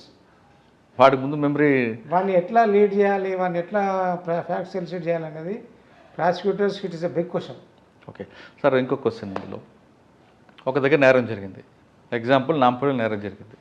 నేరం చేసిన వ్యక్తి పోలీసు అరెస్ట్ చూపించినప్పుడు తిరిగి నాంపల్లిలోనే మేము వెహికల్ తనిఖీ చేస్తున్నాం, ఆ నిందితుడు వెహికల్ మీద దొరికాడు, అనుమానాస్పదం చెక్ చేస్తాం, దొరికాడు, నేరం ఒప్పుకున్నాడని చూపిస్తారు. ఎందుకంటే అక్కడే ఉండడు, వాడు నేరం చేసినాడు రాడు కదా, అక్కడ ఎక్కడో దొరుకుతాడు కదా, ఇక్కడే అక్కడ చూపించుకుంటా ఇక్కడ ఎందుకు చూపిస్తారండి? అది 90% కేసులు అలాగే అలాగే కనిపిస్తాయి. ఉంటాయి, దానికి రీజన్ చాలా ఉంటాయి, but best reasons police officer చెప్పాలి. కానీ అటువంటి కేసులు పోతున్నాయి కదండి. ఎందుకంటే వాడు ఎవరికో దొరుకుతాడండి, కానిస్టేబుల్ బీట్లో ఉన్నప్పుడు దొరుకుతాడు, బీట్లో ఉన్నప్పుడు దొరికితే వానికి ఇన్వెస్టిగేషన్ స్టేట్మెంట్ రాసే పవర్స్ ఉండవు, హోంగార్డ్ దొరుకుతాడు, వానికి ఆ పవర్స్ ఉండవు. వాడు ఏం చెప్తాడు, నువ్వు వాడు ఏదో క్వశ్చన్ వేసి అడిగితే వాడు చెప్తాడు పలానా, వానికేమో పవర్స్ ఉండే రాసింది, వాడు ఏం చేస్తాడు పొజిషన్ తీసుకుంటాడు, అక్కడ రికార్డ్ చేస్తారు. అట్లా కరెక్టే సార్, ఇప్పుడు ఆ కానిస్టేబుల్ పవర్ లేదు, హోంగార్డ్కి పవర్ లేదు, అదే ఐఓ అక్కడికి వెళ్ళి ఆ పంచుల సమక్షంలో అరెస్ట్ చేసామని చూపించకుండా వాడు మళ్ళీ నాంపల్లి పోలీస్ స్టేషన్ దగ్గర తిరుగుతున్నాడు, అనుమానాస్పద స్థితిలో తిరుగుతాడు, తిరిగాడు, నేరం చేస్తున్నాడు, మరి అక్కడ వస్తాడు. ఎస్ఐ అక్కడికి వెళ్ళొచ్చు మీరు అన్నట్టు, ఇప్పుడు పోలీస్ డిపార్ట్మెంట్ సపోర్ట్ చేయడం కాదు, ఎస్ఐ అక్కడికి వెళ్ళొచ్చు, కానీ ఎస్ఐ అప్పుడు మినిస్టర్ బందోబస్తు ఉంటాడు, అక్కడ పోతుంది కేసు. ఇటువంటి కేసులు పోతుంటాయి కదా సాధారణంగా. ఇప్పుడు అవతల డిఫెన్స్ సర్టిఫికేట్ కౌంటర్ వేస్తాడు, లేకుంటే కోర్టు ఎవిడెన్స్కి వస్తాడు, సార్ డిఫెన్స్ సర్టిఫికేట్ కౌంటర్ వేస్తాడు, నాంపల్లిలో అదే రోజు నా క్లయింట్ లేడంటే షిరిడీలో సాయిబాబా దర్శనం చేసుకుంటాడు అనుకోండి, పోయినట్లే కదా, అది ఎల్పి కింద తీసుకోవచ్చు, వాడేమైనా ప్రూఫ్ చేస్తే అక్కడ నుంచి సీసీటీవీ లేదంటే దర్శనం టికెట్ తీసుకొచ్చాడు, సార్ అరెస్ట్ టైంలో నా క్లయింట్ లేడు అని పోతే కదా ఎల్పీ కదా, అది తీసుకోవచ్చు. ఆ విషయం తెలిసి కూడా ఎందుకు చేస్తారని అంటున్నానండి. తెలిసి కూడా ఎందుకు చేస్తారంటే ఇదే వర్క్ ప్రెషర్, వర్క్ ప్రెషర్ వాళ్ళని తప్పడం లేదు, కానీ నేరాలు అరికట్టాలనేది వాళ్ళకు ఉంటుంది, కానీ వాళ్ళు హెల్ప్లెస్ కొన్ని సందర్భాలలో, ఇట్లాంటి వాటిల్లో పోలీసులు కొంచెం హెల్ప్లెస్. ఓకే సార్, మీరు ఫైన్గా చెప్పండి, మీ సర్వీసులకు వచ్చినప్పుడు అంటే అడ్వకేట్గా ఉన్నప్పుడు మీ దగ్గర ఏమైనా క్లయింట్ అర్ధరాత్రి రావచ్చు, అపరాత్రి రావచ్చు, సరే వాళ్ళు ఇచ్చిన కేసు గెలిచిన తర్వాత ఫీజు తీసుకోవడం అనేది జరిగింది, కానీ ఇప్పుడు ట్రెండ్లో అడ్వకేట్స్ కన్సల్టెంట్ ఫీజు పెట్టడం అనేది మనం సమర్థించాలా? లేదు, తప్పు. చాలామంది ఒక ఆఫీస్ ఓపెన్ చేస్తున్నారు, కన్సల్టెంట్ అంటే ముందని కలవడానికి ఆయన బాధ చెప్పుకోవడానికి డబ్బులు ఇచ్చినట్టు అవుతుంది, డాక్టర్ లాగా తయారవుతున్నారు. ఎగ్జాంపుల్ చెప్తున్నా, ఇప్పుడు నా ఆఫ్టర్ రిటైర్మెంట్ నా దగ్గర పనిచేసిన వాళ్ళు వాళ్ళే ఉంటారు కదా, మొన్న ఒకడు వచ్చాడు, మొన్న రీసెంట్గా ఒక 4-5 months బ్యాక్ వచ్చేసరి ఇట్లా మాకు ఊర్లో ఇట్లా భూమి పంచాయతీ ఉన్నది, ఎవరు వచ్చి ట్రెస్పాస్ అయిపోయారు అంటే, ఇట్లా మరి ఎవరైనా అడ్వకేట్ కావాలి ఉంటే నేను వచ్చి ప్రాక్టీస్ చేస్తున్నాను కదంటే, ఆల్రెడీ అడ్వకేట్ని కలిసినాము, కలిస్తే ఇంజక్షన్ షూట్ వేయాలన్నాడు, ఇంజక్షన్ షూట్ వేయాలంటే సరే ఏంటి సార్ అని చెప్పినాము, చెప్తే 50,000 చెప్పన్నాడు. అంటే కోర్టు ఖర్చుల కోసం లేదా ముందు కన్సల్టెంట్ ఫీజు? ఇక ఏం చెప్పిండో 50,000 తీసుకురంటా బాబు అన్నాడు. సరే 50,000 లేవు, ఇప్పుడు 10,000 ఇస్తా, మీరు అయితే కేసు తయారు చేసుకొని మిగతా తెచ్చిస్తా నేను అని చెప్పి 10,000 ఇచ్చాడు. అప్పుడే ఎమ్మడే 10,000 ఇచ్చిండు, వచ్చిండు, వివరాలు ఇచ్చిండు, ల్యాండ్ సంబంధించిన పేపర్లు, కేసుకి సంబంధించిన మెటీరియల్ అంతా ఆయనకు సబ్మిట్ చేసిండు, వచ్చిండు. ఎప్పుడు రమ్మంటే సార్ అంటే 10 రోజులకు రా, 1 రోజులకు రా, నేను కేసు ఇస్తాను, ఇంజక్షన్ వస్తుంది నీకు అని చెప్పిండు. 10 రోజుల తర్వాత పోయింది. మళ్ళీ 10 రోజుల తర్వాత అయితే కేసు వేసినా, కానీ నంబర్ వేయడానికి కొంచెం ఇబ్బంది అవుతుంది, జడ్జి గారు లీవ్ పెట్టారు. మీరు ఏమని చెప్పండి, అడ్వకేట్కు ఏం జరిగినా కానీ జడ్జి మీద పడేస్తారు. జడ్జి గారు లీవ్ పెట్టిండు, జడ్జి లేడు, ఈ జడ్జి లేకుంటే ఈ జడ్జి మంచిగా లేడు, ఈయన ఆర్డర్లు ఇవ్వట్లేదు, ఈయన బెయిల్ ఇవ్వట్లేదు, తర్వాత చూద్దాం ఇట్లా చెప్తాడు. అట్లా ఏదో చెప్పిండు ఆయన. సరే ఎట్లా వచ్చినా కదా ఒక 10,000 ఇచ్చిపోను, 10,000 తెత్తా అనిపోయినావు కదా, తెచ్చినా కదా ఇచ్చిపోన్నాడు. తెత్తానుకున్నాయా ఇట్లా కొంచెం ఇబ్బంది అయింది, ఒక 5,000 ఇస్తాను. సరే తెచ్చినా కదా, ఆయన దగ్గర ఉన్నాయి పైసలు, కానీ చేయలే కదా, కేసు వేయలే కదా అని 5,000 ఇచ్చి అట్లా ఇట్లా 4 నెలలు గడిచిపోయినాయండి. కేసు వేయలే. లాస్ట్కి ఇప్పుడు వచ్చి ఏమంటున్నాడంటే నువ్వు మొత్తం 50,000 అయితే కేసు ఎత్తా, లేకుంటే లేదు. మరి ఇచ్చిన డబ్బులన్నీ పోయినాయి. అది అన్యాయం కదా సార్. అది అదే అంటున్నారు కదా. సార్ అటువంటి వాళ్ళ మీద యాక్షన్ తీసుకోవాలంటే ఏం చేయాలండి? బార్ కౌన్సిల్ గారు అడ్వకేట్స్ యాక్ట్ ఉంది, దాంట్లో తీసుకోవచ్చు, కానీ ఎవరు చేస్తలేరు అది. సార్ కొంతమంది ఇప్పుడు మీరు చెప్పిన అడ్వకేట్ లాంటి వాళ్ళు గ్రామీణ ప్రాంతాల్లో ఉంటారు, చిన్న చిన్న advocate. వాళ్ళు అసలు ఇంకా దారుణంగా దోచుకుంటున్నారు కదండి. ఏమనంటే హైకోర్టుకు వెళ్ళాలంటాడు, ఎబిఎస్ కార్పొరేషన్ వేయాలి, ఆ కింద కోర్టులు వేసుకోవచ్చు, జిల్లా కోర్టులు వేయచ్చు, కానీ హైకోర్టులో వేస్తే ఫాస్ట్గా వస్తుందని ఇక్కడ తీసుకొస్తాడు. ఆ ఖర్చులేమో క్లయింట్తో పెట్టి ఖర్చులు భయంకరంగా పెట్టిస్తున్నారు. ఫైనల్గా వచ్చేసరి హైకోర్టు కింద కోర్టు వెళ్ళమంటుంది. అది ఆ విషయం తెలిసి అడ్వకేట్ తెలిసింది కూడా వాళ్ళు మోసం చేస్తుంటారు. చాలా అది అడ్వకేట్గా కామెంట్ చేయడం కదా, కానీ అట్లా చాలామంది ఉన్నారు. అంటే ఈ ప్రొఫెషన్ అంటే ఒక ప్రాబ్లంతోనే ఒక క్లయింట్ వస్తే అది ఓపిక విన్నట్టు విని సరే దీన్ని హైకోర్టులోకి వేసాలి, 1,00,000 రూపాయలు అయితే అంటాడు. ఎగ్జాంపుల్ చెప్పిన 1,00,000 రూపాయలు అయితే అంటాడు. వాడు బాధలు ఉంటుందండి, బాధలు ఉంటే టక్మంది తీసి ఇస్తాడు. ఇచ్చిన తర్వాత ఆ కేసు ఫైల్ చేయడు. ఎందుకంటే ఎక్కడ ఫైల్ చేయాలా, ఎట్లా ఫైల్ చేయాలి, ఏ గ్రౌండ్ తీసుకోవాలనేది దానికి అర్థం కాదు. మొదలైతే ఫీజు తీసుకుంటాం. అంటే వాళ్ళ వెర్షన్ ఒకటి ఉందండి, కన్సల్టెంట్ ఫీజు మీద మేము ఆఫీస్ పెడుతున్నాం, మనకు మెయింటెనెన్స్ కావాలి కాబట్టి మేము ఫీజు వసూలు చేస్తూనే ఉంటారు కొంతమంది. ఫీజు వసూలు చేస్తారండి, చేసుకోండి. ఇన్ఆర్బిటెంట్గా చేస్తే ఇలా మనకు ఒక అడ్వకేట్ ఫీజ్ యాక్ట్ అని ఉంది, దాని ప్రకారం తీసుకోవాలి. అట్లా ఎవరు తీసుకోరు. నీకు అడ్వకేట్ కోర్ట్ యాక్ట్ కింద, ఫీజ్ యాక్ట్ కింద పోతే ఎవరు అడ్వకేట్ బతకరు. వాళ్ళు ఎట్లా బిల్డింగ్లు కట్టరు, కార్లు తిరగరు, మినిమం ఉంటుంది. సరే అవన్నీ మనకు వాళ్ళని విమర్శించడం కాదు, కానీ అందరూ కాదండి, ఎవరి టాలెంట్ వాళ్ళది. ఎవరి లేదు సార్, అందరూ కాదు, కొంతమంది 5%. కానీ చాలామంది వాళ్ళ క్లయింట్కి గైడ్ చేస్తారు, అవసరం అనుకుంటే బస్ ఛార్జ్ ఇచ్చి కూడా పంపించిన అడ్వకేట్స్ ఉన్నారు. అయ్యో అట్లా చెప్పితే నా ప్రొఫెషన్లో నేను చాలామంది క్లయింట్లు డబ్బులు ఇచ్చి పంపేది. లేదండి, కొంతమంది ఇప్పటికి కూడా క్లయింట్కి సపోర్ట్ చేసే వాళ్ళు చాలామంది, మొత్తం గెలిచిన తర్వాత డబ్బులు ఇవ్వమ్మా అనే వాళ్ళు కూడా ఉన్నారు.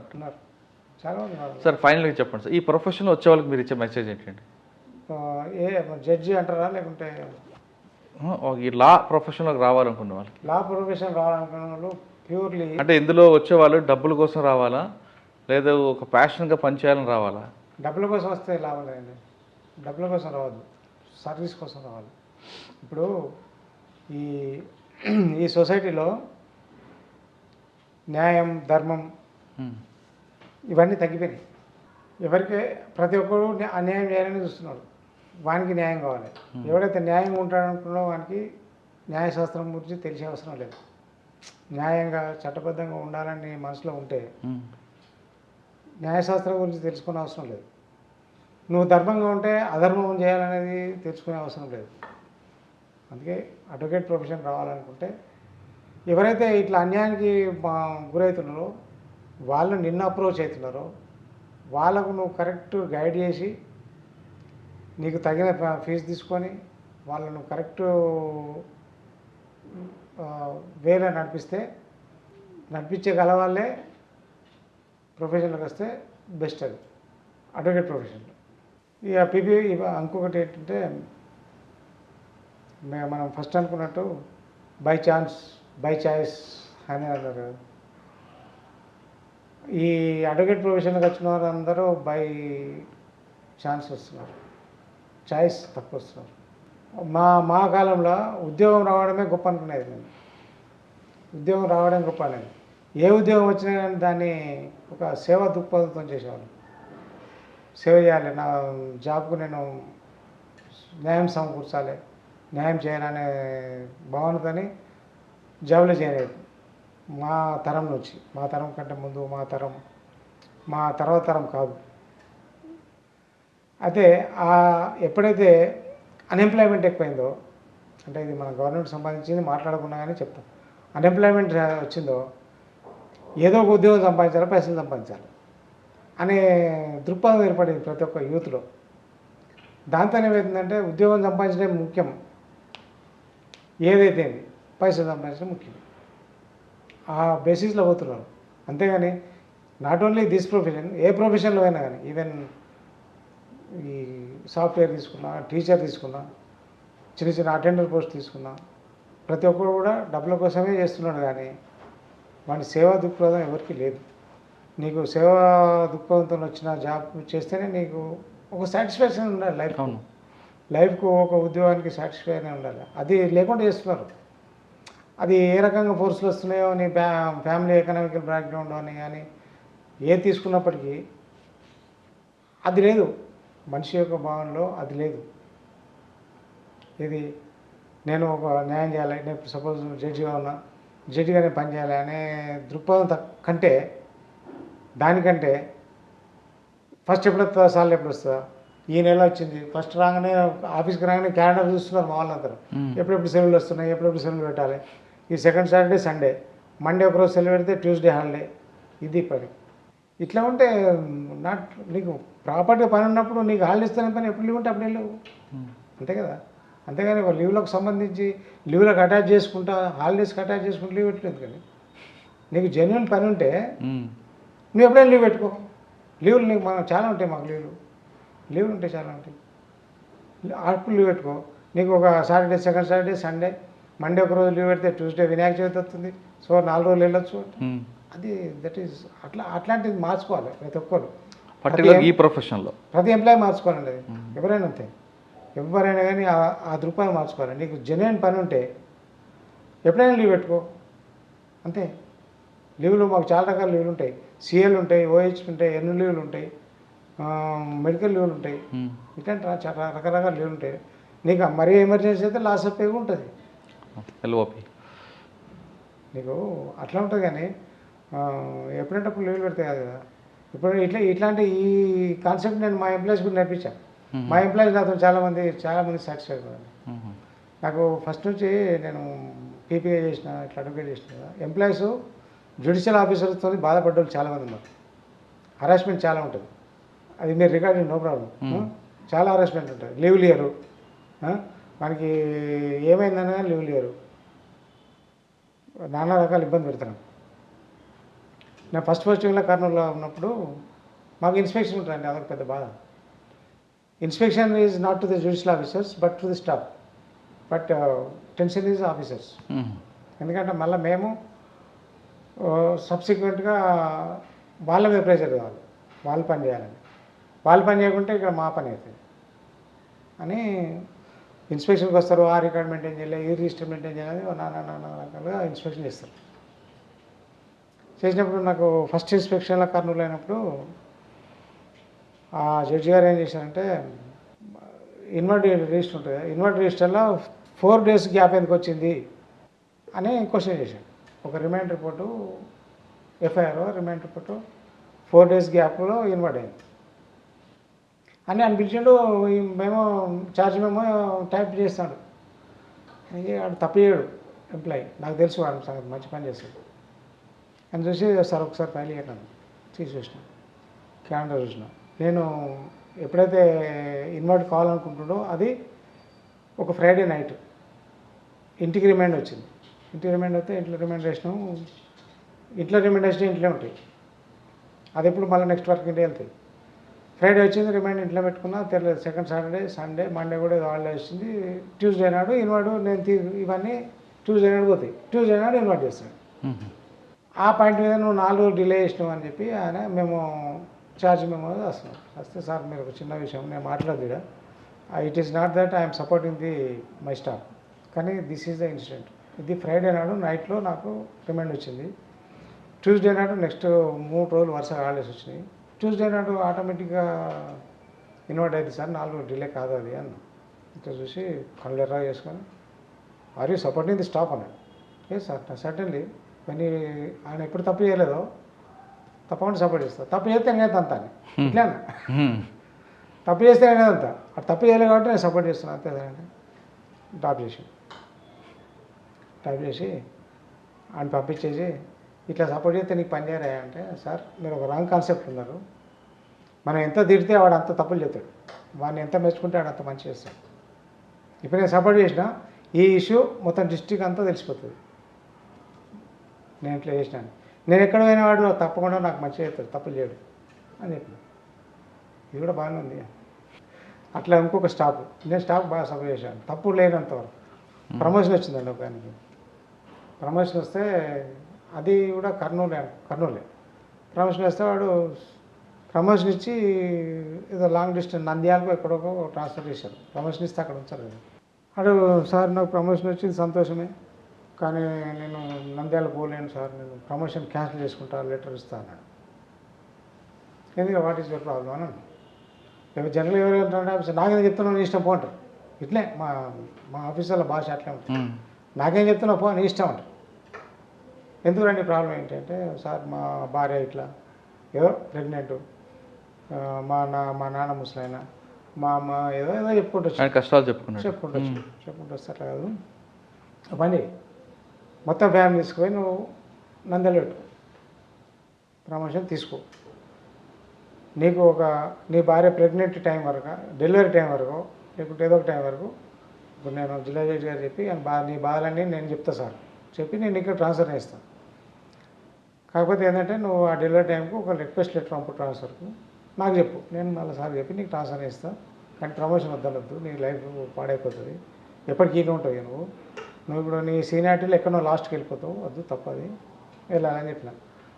2 రోజులు ఆలోచించండి, 3 రోజులు ఆలోచించండి, 4 రోజులు మీ మాట మీద పోయేస్తాయి.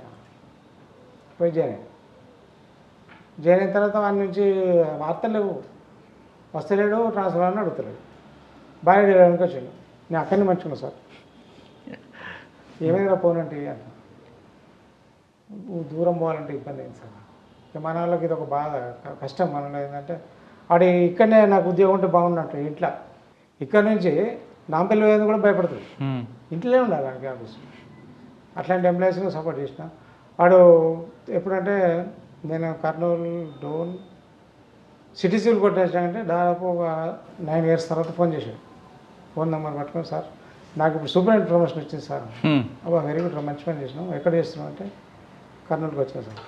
మీరు ఏమైనా ఆ ఫస్ట్ ప్రమోషన్ తీసుకున్నా సూపరింటెండెంట్ దాకా వచ్చినా మీ అట్లాంటి ఆఫీసర్ ఉంటే మేము బతుకుతాం సార్. అట్లా ఎంకరేజ్ చేసేవాళ్ళు తక్కువ అండి. అట్లా ఈ జడ్జి ప్రొఫెషన్లో ఉంటే ఒక జడ్జ్మెంట్ చెప్పడమే ఇబ్బంది కదండి. From all corners we have to face so many problems. Judgement చెప్పాలి మీన్స్ కేసులు డిస్పోజ్ చేయాలి, అదొక పెద్ద టాస్క్. అయితే దానికి అడ్డంకులు. మా జడ్జి ప్రొఫెషన్ అనేది it is a battle with intellectuals. అవును, అడ్వకేట్లు ఇంటలెక్చువల్సే, మా బెంచ్ క్లర్క్లు ఇంటలెక్చువల్సే, వాళ్ళేం తక్కువ లేదు. మా అదే స్టాఫ్ అడ్వకేట్స్ ప్లస్ మాకు హైయర్ అథారిటీస్ ఒకటి కదా, 2 ఉంటాయి. ఒకటి హైకోర్టు, ఒకటి ఇమీడియట్ సుపీరియర్ ఆఫీసర్స్. వీళ్ళందరినీ తట్టుకొని బయటకు రావాలి. ఇవి కాకుండా మాకు ప్రోటోకాల్స్ అని, ఇన్స్పెక్షన్స్ అని, ఇట్లా రకరకాలుగా ఉంటాయి. దీంట్లో ఇవన్నింటిని తట్టుకొని జడ్జిమెంట్ చెప్పాలి. ఆ mental pressure always be sitting on our head always. ఈ టైంలో మేము రిలీవ్ అవ్వాలనేది ఉండదు, ఎప్పటికీ అది మాకు బరువే. ఈ బరువులో చాలామంది ఆఫీసర్లు ఆరోగ్యాలు పాటించుకుంటున్నారు. ఒక చిన్న ఎగ్జాంపుల్ చెప్తా. నేను సిటీ సివిల్ కొట్టినప్పుడు ఇట్లే కొంచెం సివిల్ కేసులు ఉంటాయి కదా, కొంచెం ఎక్కువ ఆలోచించాల్సి ఉంటుంది. అది కూడా కాకుండా మొదటి నుంచి అది అట్లా అలవాటు అయిపోయింది కాబట్టి ఇట్లే పొద్దున్న నుంచి కూర్చున్నా పని చేస్తున్నా. మా లంచ్ టైం అయింది, ఇక భోజనం చేయాలి కదా, లంచ్ తర్వాత చేద్దామంటే మొదలై నేను షుగర్ పేషెంట్ని అంటే సరే సార్ ఆఫ్టర్ లంచ్ అన్నారు. అడ్వకేట్లు కూడా కోఆపరేట్ చేసేవాళ్ళు అందరూ. ఏవైనా ద్వారా ఇంటలెక్చువల్స్, నేను వాళ్ళ ఇంటలెక్చువల్ని అంతా కూడా కొంచెం గౌరవించారు, కాపాడుకుంటూ వచ్చిన. డామినేట్ చేసినామంటే వాళ్ళకి బాధ అవుతుంది, కాపాడుకుంటూ వచ్చింది. లంచ్కి లేద్దామని లేచిపోయినా పడిపోయినా. అయ్యో, పడిపోతే మళ్ళీ నేను హాస్పిటల్లో మేరకు వచ్చింది. ఏంటంటే స్పాండిలైటిస్. ఇట్లా ఆరోగ్యాలు కూడా చూసుకోకుంటూ ఉంటాం అన్నమాట. ఇవన్నీ పైన వాళ్ళకి ఎవరికి కనబడవు. 2003 కేసు ఎంత డిస్పోజ్ కాలే. ఒక కేసు డిస్పోజ్ కావాలంటే హైకోర్టులో ఒక హియరింగ్ లాగా ఉండదు. అక్కడ ఒక కేసు ముందుకు వస్తే హైకోర్టులో ఇది 2 సార్లు ఆర్గ్యుమెంట్ చెప్తాడు, వాళ్ళ జడ్జిమెంట్ వాళ్ళకు కూడా కష్టంగా జడ్జిమెంట్ చెప్తారు. ఇది అట్లా కాదు, ఎవిడెన్స్ ఉంటుంది, 100 మంది విట్నెస్ ఉంటారు ఒక కేసులో. 20 మంది విట్నెస్ ఉంటారు, వాళ్ళందరినీ చేయాలి. ఈ మధ్య ప్రాసిక్యూషన్ వాళ్ళు బాగా డీల్ అయిపోయారు. వాళ్ళు 20 మంది అంటే 20 మందిని సాక్ష్యం చెప్పిస్తూ ఉంటారు. అది కాదు. ఈ అడ్వకేట్ పెద్ద ఇంటలెక్చువల్, వాడు ఎట్లా నన్ను తోసేయాలని చూస్తుంటాడు, ఎట్లా డామినేట్ చేయాలని చూస్తుంటాడు. వాడు ఇంత చేస్తే సార్ మీరు 2 గంటల కూర్చుంటారు కానీ నేను టైపిస్ట్ని లేవద్దా సార్ అంటాడు. టైపిస్ట్ ఒకసారి బెంచ్కి వెళ్ళి వచ్చిపోతా అంటాడు. ఇవన్నిటిని మేనేజ్ చేసుకుంటూ చేయడం అనేది it is a big task. We cannot underestimate it. But some of the officers or politicians are commenting bad against the judicial officers. పొద్దున 10 గంటలకు బెంచ్ ఎక్కుతారు, 2 గంటలకు దిగుతారు, మళ్ళీ బెంచ్ ఎక్కరు, మళ్ళీ రేపు 10 గంటల దాకా, లేకుంటే 4 గంటలకు దిగుతారు అంటారు. But that is not correct. ఇప్పుడు నేను చెప్పిన రీజన్స్లో మాకు even we cannot spend a few hours with our family when working. Always ఇదే చెప్తున్నా కదా, అక్కడ కోర్టుది ఏదో లేకుండా ఎవిడెన్స్ లేకుంటే ఆర్గ్యుమెంట్ నడిస్తే that will ringing all the way in the mind till the judgment is pronounced. అట్లాంటి మాకు రెస్ట్ ఉంది సార్. ఈవెన్ మేము పిల్లలు స్కూల్లో చేయించే టైం కూడా దొరకదు మాకు. పిల్లలు స్కూల్ చేస్తే హాస్పిటల్ ఎందుకు ఇట్లాంటి టైం కూడా దొరకదు. అవన్నీ ఎవరు గ్రహిస్తున్నారు, ఇష్టమైనట్టు కామెంట్ చేస్తూ ఉంటారు బయట తెలియని వాళ్ళు. ఒకసారి వచ్చి కూర్చొని కూర్చుంటే తెలుస్తుంది. అది నిజాన్ని గ్రహించట్లేదు. అవును, కరెక్టే. ఈవెన్ బయట వాళ్ళు తెలియని వాళ్ళు గ్రహిస్తలేరంటే ఓకే, తెలిసిన మా జడ్జెస్ మా సీనియర్ ఆఫీసర్లు కూడా గ్రహిస్తలేరు. అది మాకు బాగా అనిపిస్తుంది. ఇప్పుడు ప్రతి డిపార్ట్మెంట్ చూడండి, any department you go with any department, there are some rewards and awards for every employee who rendered services. Judicial ఆఫీసర్లో వెరీ గుడ్ అని కూడా అన్నారు. ఎవరు వెరీ గుడ్ గుడ్ అని కూడా అన్నారు. నువ్వు ఎంతనే చేయండి, ఇంత పని అనేది. నేను ఒకసారి ఎవ్రీ మంత్ 6 monthsకు మాకు రివ్యూ అవుతుంది.